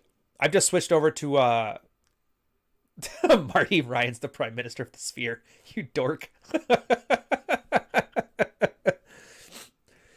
Yeah, it's not so much about it being boring or fun. Diet's the big thing for me. Diet matters more. Diet makes abs, gym makes muscles, and I'm fine. I'm like 190 pounds. I'm a fairly, broad boy already. I actually wouldn't mind leaning up a bit, but so what I do now is I just fast every second day. First day I eat as normal, 3 squares, decent calories. I'll probably go over. If I snack, it's going to be that. And then the second day I just fast. I go from dinner to dinner. Super easy. Cuts the amount I'm eating in half. Make sure what I am eating I actually put more effort into and cook more. And it's impossible to overeat. So I can live with that. Ooh, SD has a good point here too. So he's using the downtime to try for grants and create more works. That's actually kind of clever. So I know there's been money being thrown around at small business and that. If you own a business, it's probably worth looking into any kind of small business loans and grants and other stuff. I pity you have pensioner calves.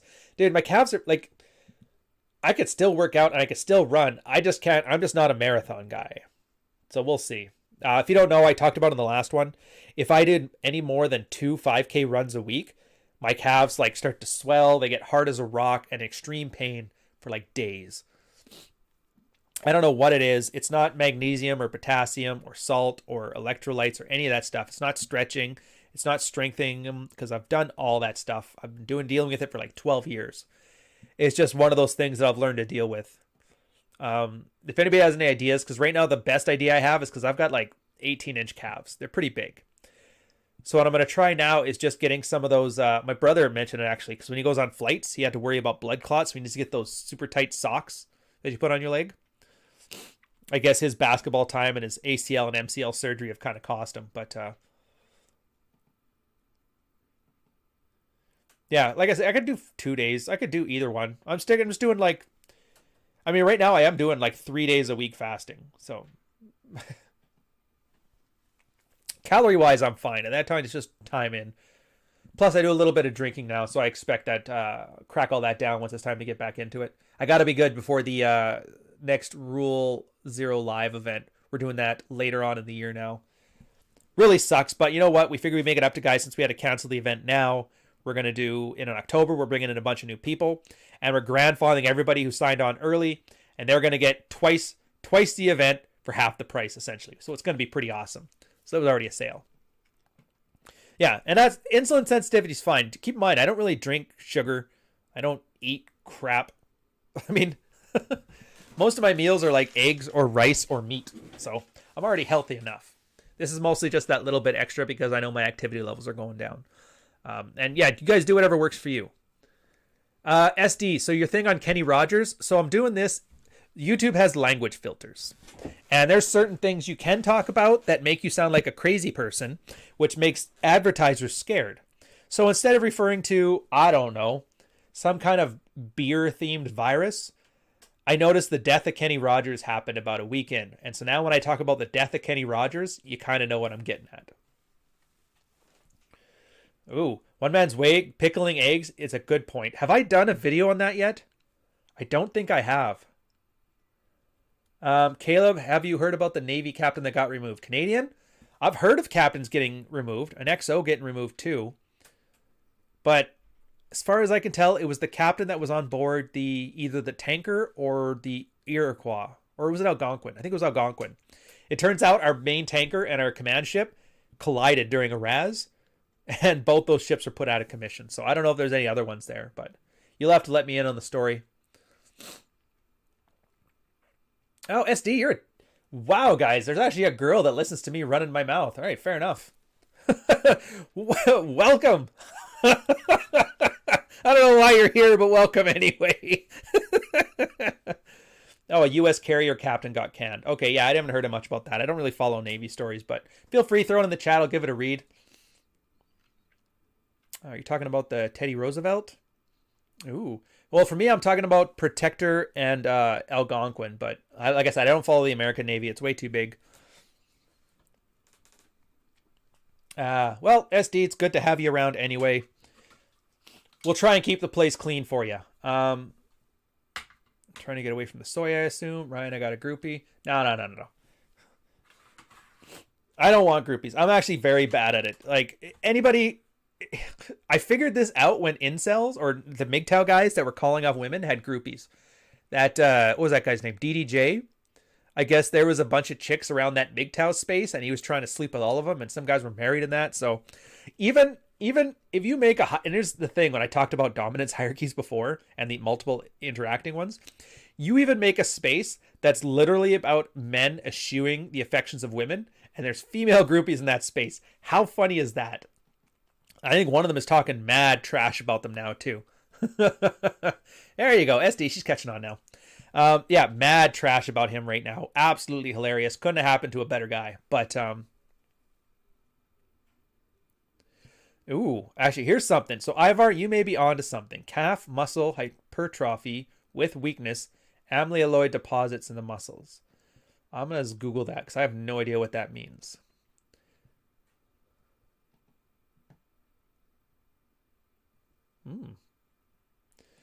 That's actually curious about it. So if I find out something to do with that, I tell you what, I'll see what recommendations are in there. I'll give that a try and I'll get back to you guys. I'll probably put that in the emails. If you guys haven't, I do on occasion put out emails. I'm going to put there's the link to it. Sign up. It's a free email list. The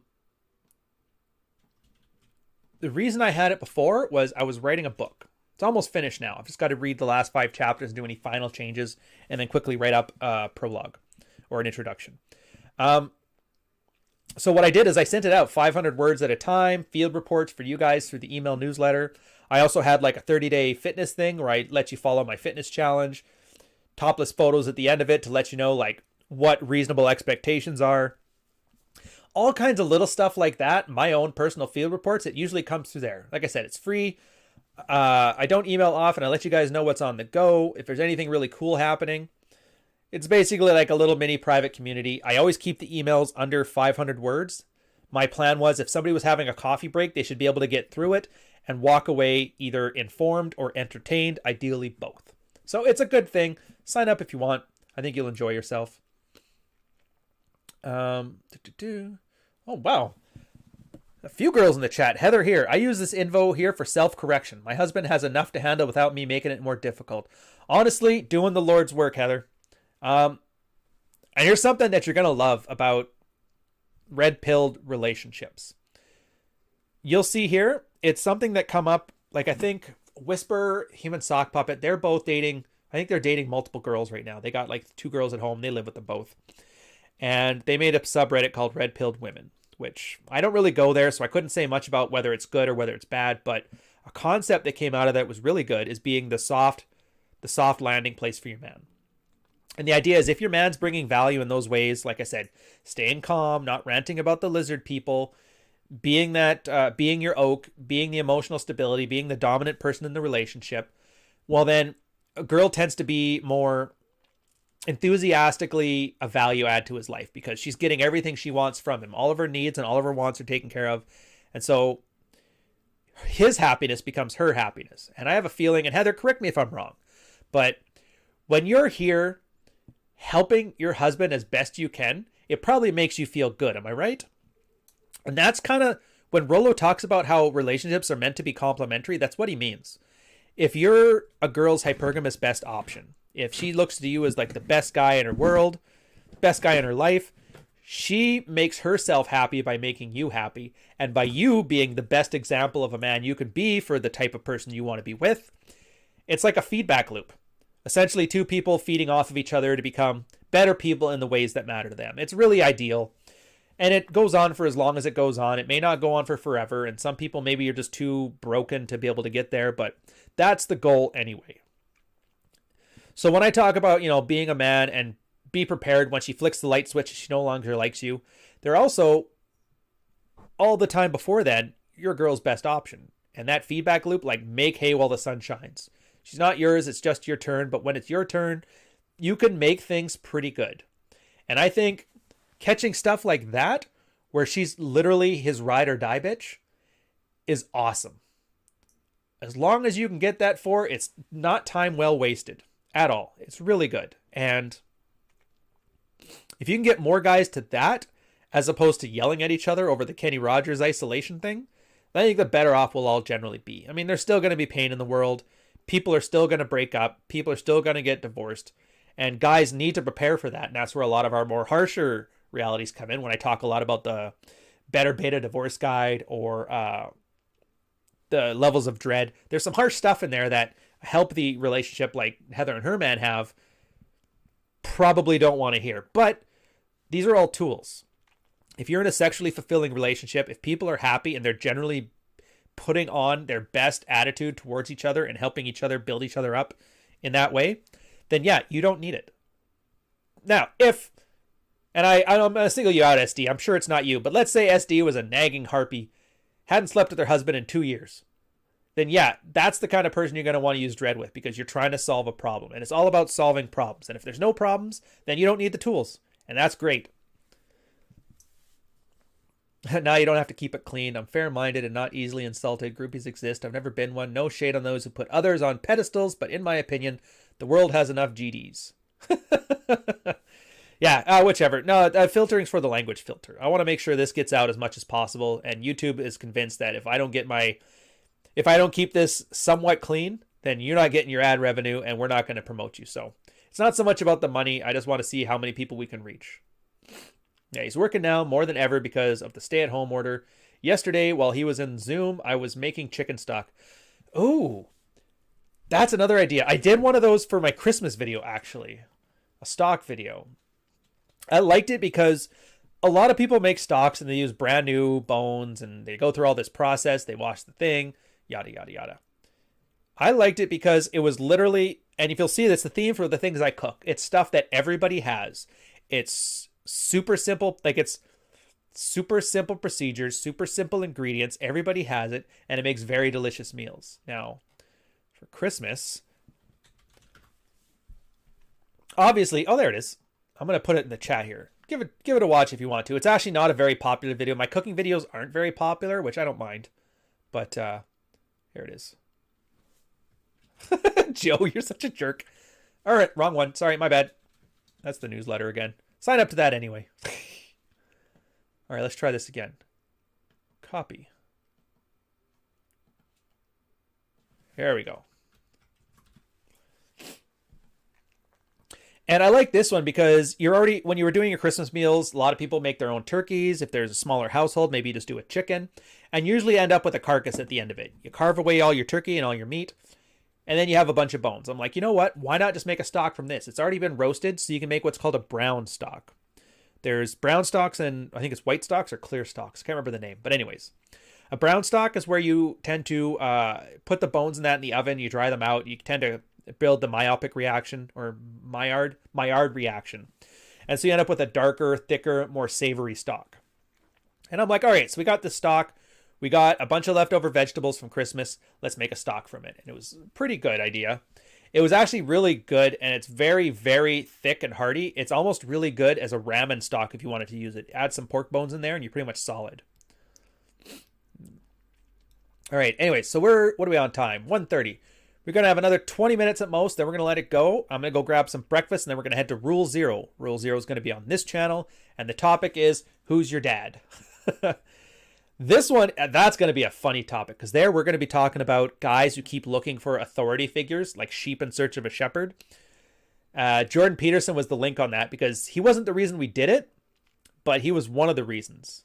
Because if you'll notice, and I talk about it often, so I don't find Peterson's message particularly fascinating. I mean, to me, it's just your standard PragerU kind of like, work hard, pick yourself up by your bootstrap stuff. Not very interesting. But I find the meta of his rise to fame, and I don't know if it's a fall yet, but he has fallen on hard times. And I think that part is the great story. So at first, he was just some professor doing goofy professor things. He said one thing, got him in the limelight, and then he started talking about psychology to people. And then he got really popular, and he's like, all right, so what do I leverage it into? And then he saw there was a market for translating religious readings into secular wisdom outside of his expertise, but a lot of people ate that up. Pretty cool. And then after that, he started getting into more infotainment thing where he's on like Dr. Oz and stuff like that, cashing in a lot of fame, and power to him. You know what? If you get 15 minutes of fame, milk it for all it's worth, I say. But I found it fascinating because he got to password.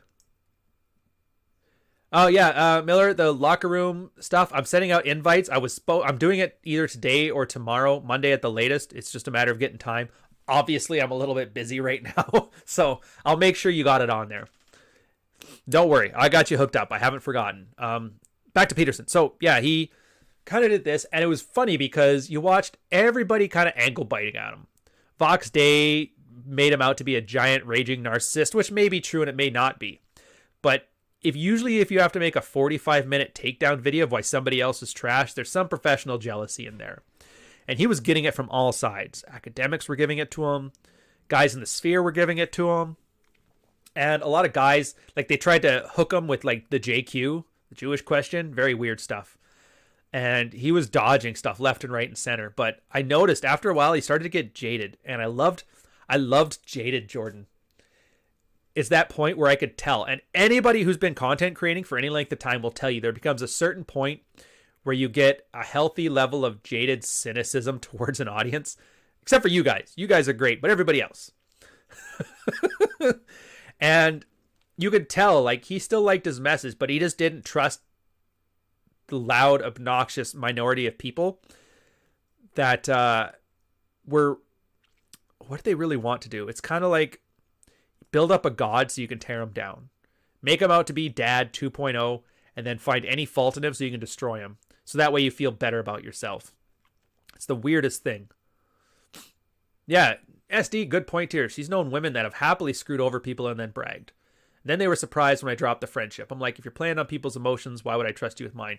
And that's a good thing. When you're watching these lizard people arguments and people going crazy on this and a lot of that hate stuff. I mean, obviously I throw some jabs too, because sometimes it's just fun and people need to be called a dork, but it kind of lets you know how they're going to act towards you when they aren't feeling good about you. There's some truth to that. Watch how your girl treats the waiter or people she doesn't need anything from, and that's how she'll treat you. So I like jaded Jordan. I watched that, and then I guess the stress got really hard. So between that, his daughter out there thoughting around, which a lot of people got really mad about. I also addressed that. If you watch the Great Spectacle, my iDubbbz video, I just released that one on Thursday. Put that one there. If you guys notice, I'm just cranking out videos left, right, and center here. It's the one thing that's been nice about Kenny Rogers' situation. Just tons of video time. I'll put a link to that one if you haven't seen it yet, but I'm assuming all of you guys have. Get shareable link. This one applies not just to iDubbbz and his current situation. It also applies to Jordan Peterson or anything, and it's going to be a nice segue into Rule 0.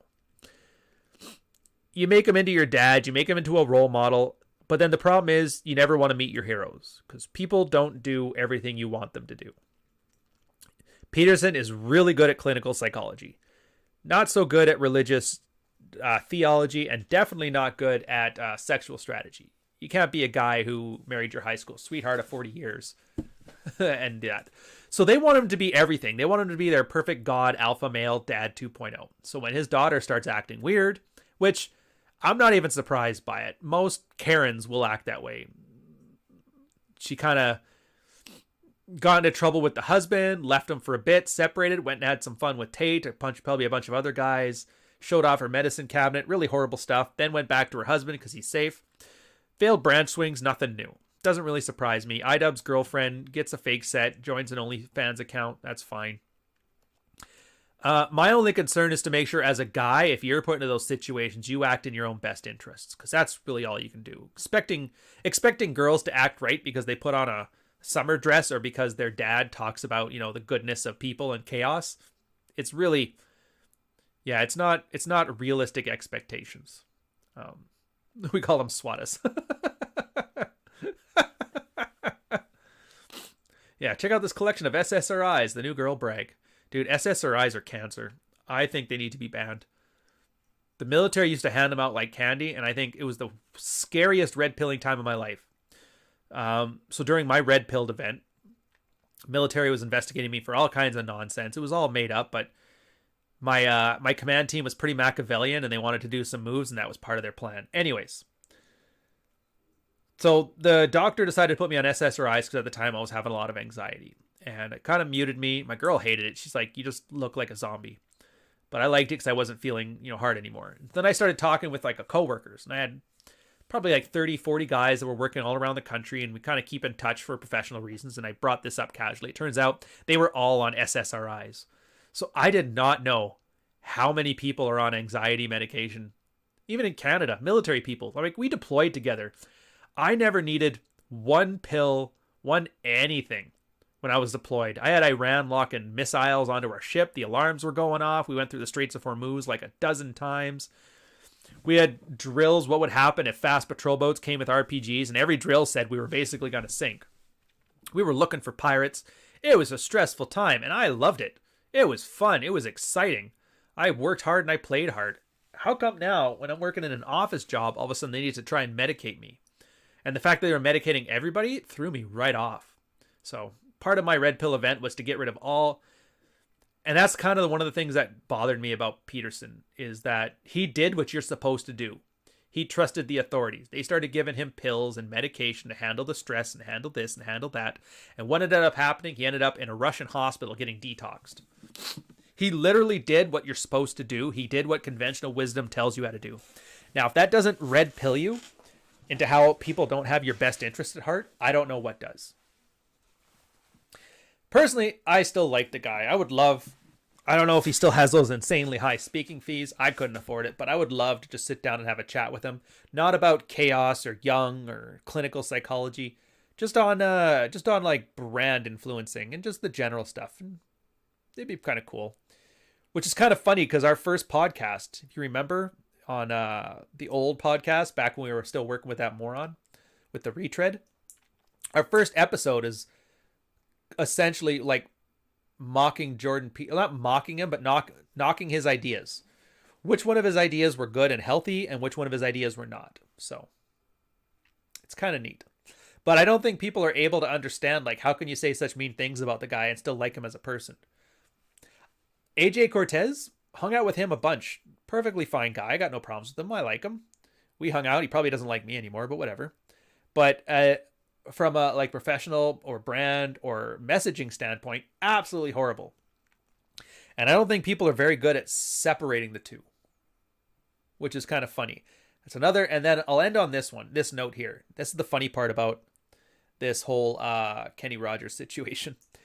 It's that a lot of people are letting their true selves come out, and their true selves are paranoid and fearful and grasping at straws and believing in magic. It kind of makes sense now. While I know Stedman was bragging about how his wife was loving jigsaw puzzles, couldn't even bother looking at him, caught in his grandma's house, whatever. What's going on with the retreat? Haven't seen any crazy ads lately. Hey, Wraith, which retreat are you talking about? I'm not sure which one. There's so many people doing their own little things. There's Ivan with his war room. There's the Tates with their war room. There's Corey with his war room. And there's Hunter with his war room. And how many war rooms are there?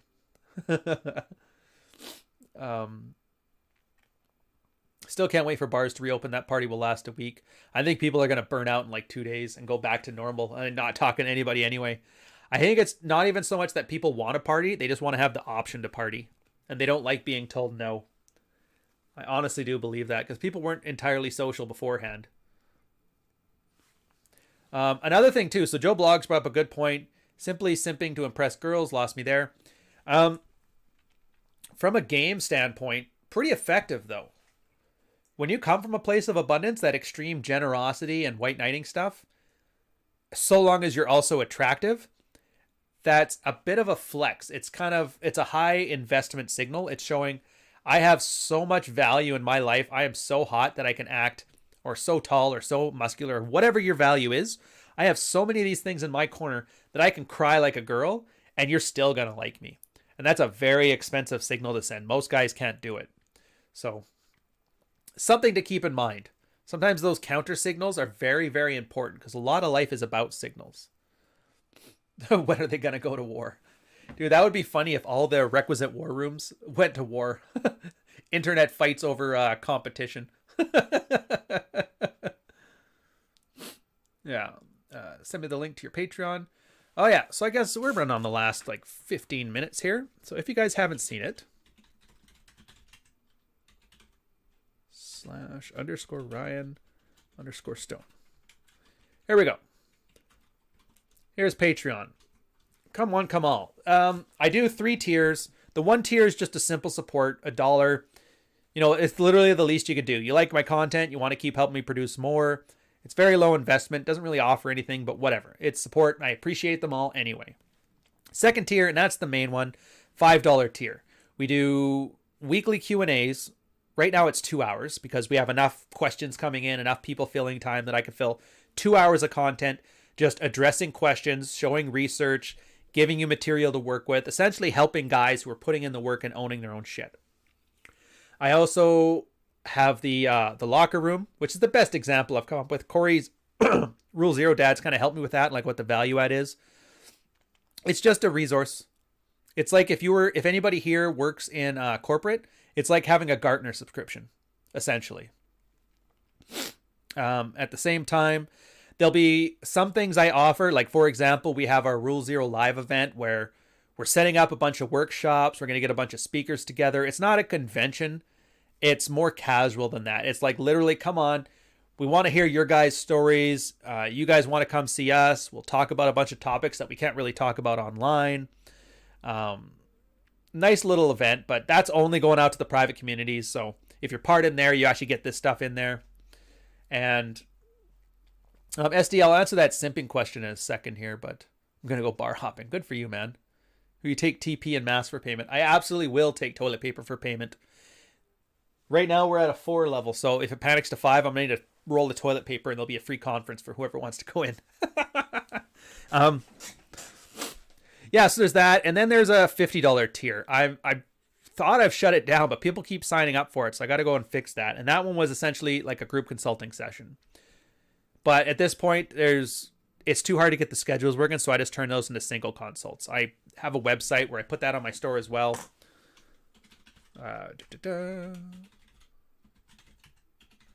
So when I first started doing this, I actually was, for the most part, going to be doing this as in a consultation level. There was one-off and there was a multi-month mail action plan. And the idea there, it was no different than if I was working with Deloitte or PwC. Build up a governance package, articulate the guy's problem, his map, come up with a roadmap for the next 12 months of his life. It was a lot of work, really fulfilling. There's a few guys that I talk to now that have been working with me for the past year. And dude, I hope he's in the chat now. I think he's in Africa. He was actually a surgeon for a military. I won't say which country, but yeah, his Jordan Peterson high school sweetheart decided to sleep with a dude from soccer practice. And she was essentially nuking the family. I'm like, dude, you're a doctor. And he goes, yeah, I know. And how do I win her back? 3 months later, knee deep in poon, with his own bachelor pad, riding a motorcycle, better than he's ever been professionally. He's at the point now where like command teams and like political office look like they're in his future. So really turned his story around. And that stuff was very rewarding. Problem was, it took a lot of time. I mean, at my max, I think I had 6 clients and essentially became a full-time job. So that was good, but I kind of saw there was like hundreds of guys, like even in here. How many people are in this video right now? A couple hundred? That's people that I can't reach. So I made the decision to kind of walk back the consulting, walk back the one-off consults a little bit, and then focus on more of like a mass market level stuff here. Doesn't pay as well, but it's more rewarding, and I know a lot more people get reached, which is kind of cool. But the top tier Patreon was for guys you just get, once a month, give me a shout. You get all the rest of the stuff, and then we can talk and have a 45-minute consult once a month as well. It actually is way cheaper than if you were to just sign up on the store for it from my website, but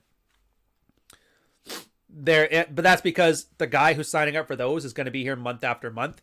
And so if he's showing that commitment level to me, I'll show a commitment level to him. But some guys, they literally they've got their life mostly sorted out. They just need one thing they're having an issue with. So the single consults work for them too. Haven't had any complaints yet though. At the same time, if people complain, I'll give them their money back. I don't really care. Adriano Ramos, your opinion on foreign brides. Actually, this is a good question. Because in the Navy, I had 2 bosses, petty officer second classes. There was O'Brien and... oh, it was a Polish name. Why am I drawing a blank on it? Anyways. Both of those guys got foreign brides. The one, O'Brien, he met his girl at the rock bottom in Dubai. If you don't know, that's the bar where all the white people go in Dubai. Usually you'll meet like the children of like diplomats and stuff like that. So hey, I met her. They started dating away from each other. He eventually moved her down here to Canada. They had a couple kids together. They're still together. It's been 40 years. She looks pretty good for her age. She's like 50 now, I think. Second one, same thing. A doctor from South Africa. Where did he meet her? I think it was when he was in South Africa. He met her, did the same thing, brought her back. 6 months later, they were divorced. So foreign brides, I don't think anything about the foreign part matters. I think the bride part is what matters. And the problem is, assuming that there's some magical pill that for some reason the problems that guys have with women is only within the national borders, I think it's an errant mental model. Because women are women. We're not talking about cultural Marxism or indoctrination. We're not talking about the lizard people influencing them with this. Women act in their own best interests, and they don't think the same way men do. And that's not a good thing or a bad thing. It's just a thing. You bring a girl here from a foreign environment where you're like, oh, Japanese girls are nice and prim and proper, and they cook, and they're blah, blah, blah, and they're everything you wanted. You put her in downtown Atlanta, in a year, she's going to act like girls in downtown Atlanta. Because girls are generally herd creatures. They follow the herd. So until you have a social network that's built up on consequences for abhorrent behavior, you're going to get behavior that's more in line with people's instincts. The only difference between thoughts and the thought apocalypse and what I call sexual diabetes in men is that it works for females' benefit in the short term. A girl could be a complete thought and get away with anything for the same reason that you could chew on sugarcane all day and not get fat. It's just instincts gone awry. Got 8 more minutes here. We're going to let it go. Look at you, SD. You're rather red-pilled. Good for you, man. I see it as being a sign of a detached person. Oh, you guys are talking about the strong, independent meme. Yeah. Self-soothing mantras are common as hell. A girl calling herself a strong, independent woman, to me, sounds like a guy calling himself an alpha male. It's the same thing as like, dude, are you trying to convince me or convince yourself? Jay Miller here. Thanks for your content, man. You and good old Rolo helped me out of some bad times. The depth of Rolo stuff and your breakdowns are pure gold. Had to pay respect to my coach. Dude, stop.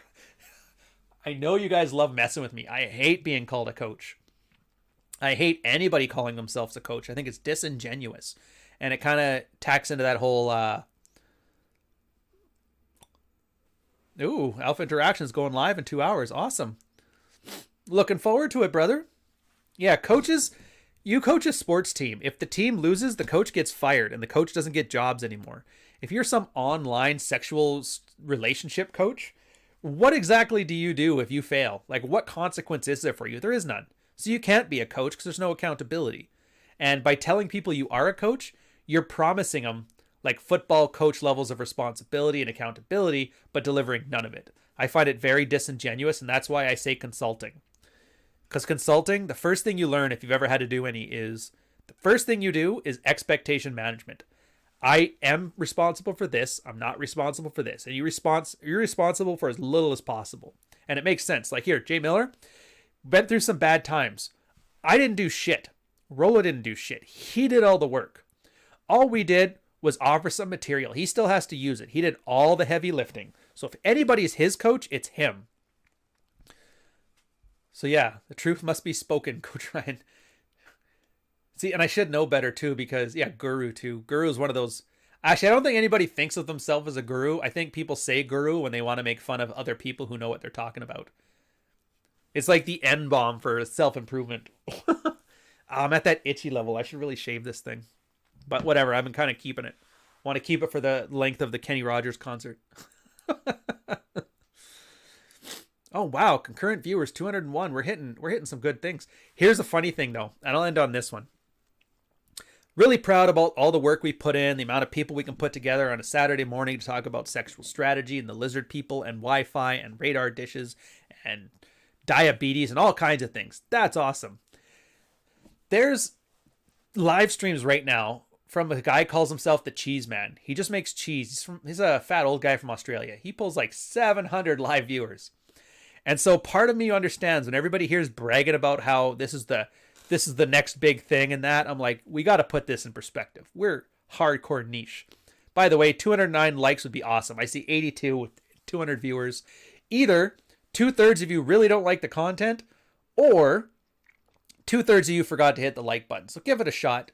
I know Anthony and George Bruno are probably in the chat, so do your 2 downvotes plus your 1 for 21 studios if you don't mind.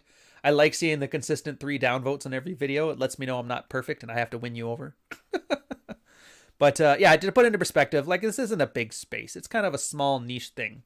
A guy makes cheese on YouTube and he pulls like 2 or 3 times the viewers we pull. So it just keep in mind when you're thinking of this is going to change the world and that, like, dude, what happens if everybody goes red pill? Then all of a sudden, you know, women are going to be chattel slavery. It's like, dude, we're not that big and we're not going to be that big. And that's okay. I know we always say if it could just help one guy, that would make all the difference. Well, we do help a lot of one guys. And you know what? I'm fine if this never gets bigger than what's Rich at, like 200,000 people. If we never get bigger than 200,000 people, never get bigger than 500 people on a live stream, I'm fine with that. It'll be good enough to pull a comfortable living. And it'll be good enough to help you guys in your relationships, those who are motivated to. And I'm happy with that. But on that note, go social, no one red pill, SimCity. On that note, some quick peek in the chat here. Low dating somebody who calls himself Wolf. I'll downvote you if you need it. Yeah, any engagement's good engagement, guys. Takes active application, not reading. That's 100% true. I'll leave on this note then. So thanks, guys, for showing up. Thanks for enjoying this time. In about half an hour, we're going to do Rule 0 here, Dad 2.0. If you haven't seen it, we'll be tweeting that one out shortly. Looks like everybody's up. Link's in there. Feel free to check it out. Anyways, I'll catch you guys on the next one. And let's do this proper. Cheers.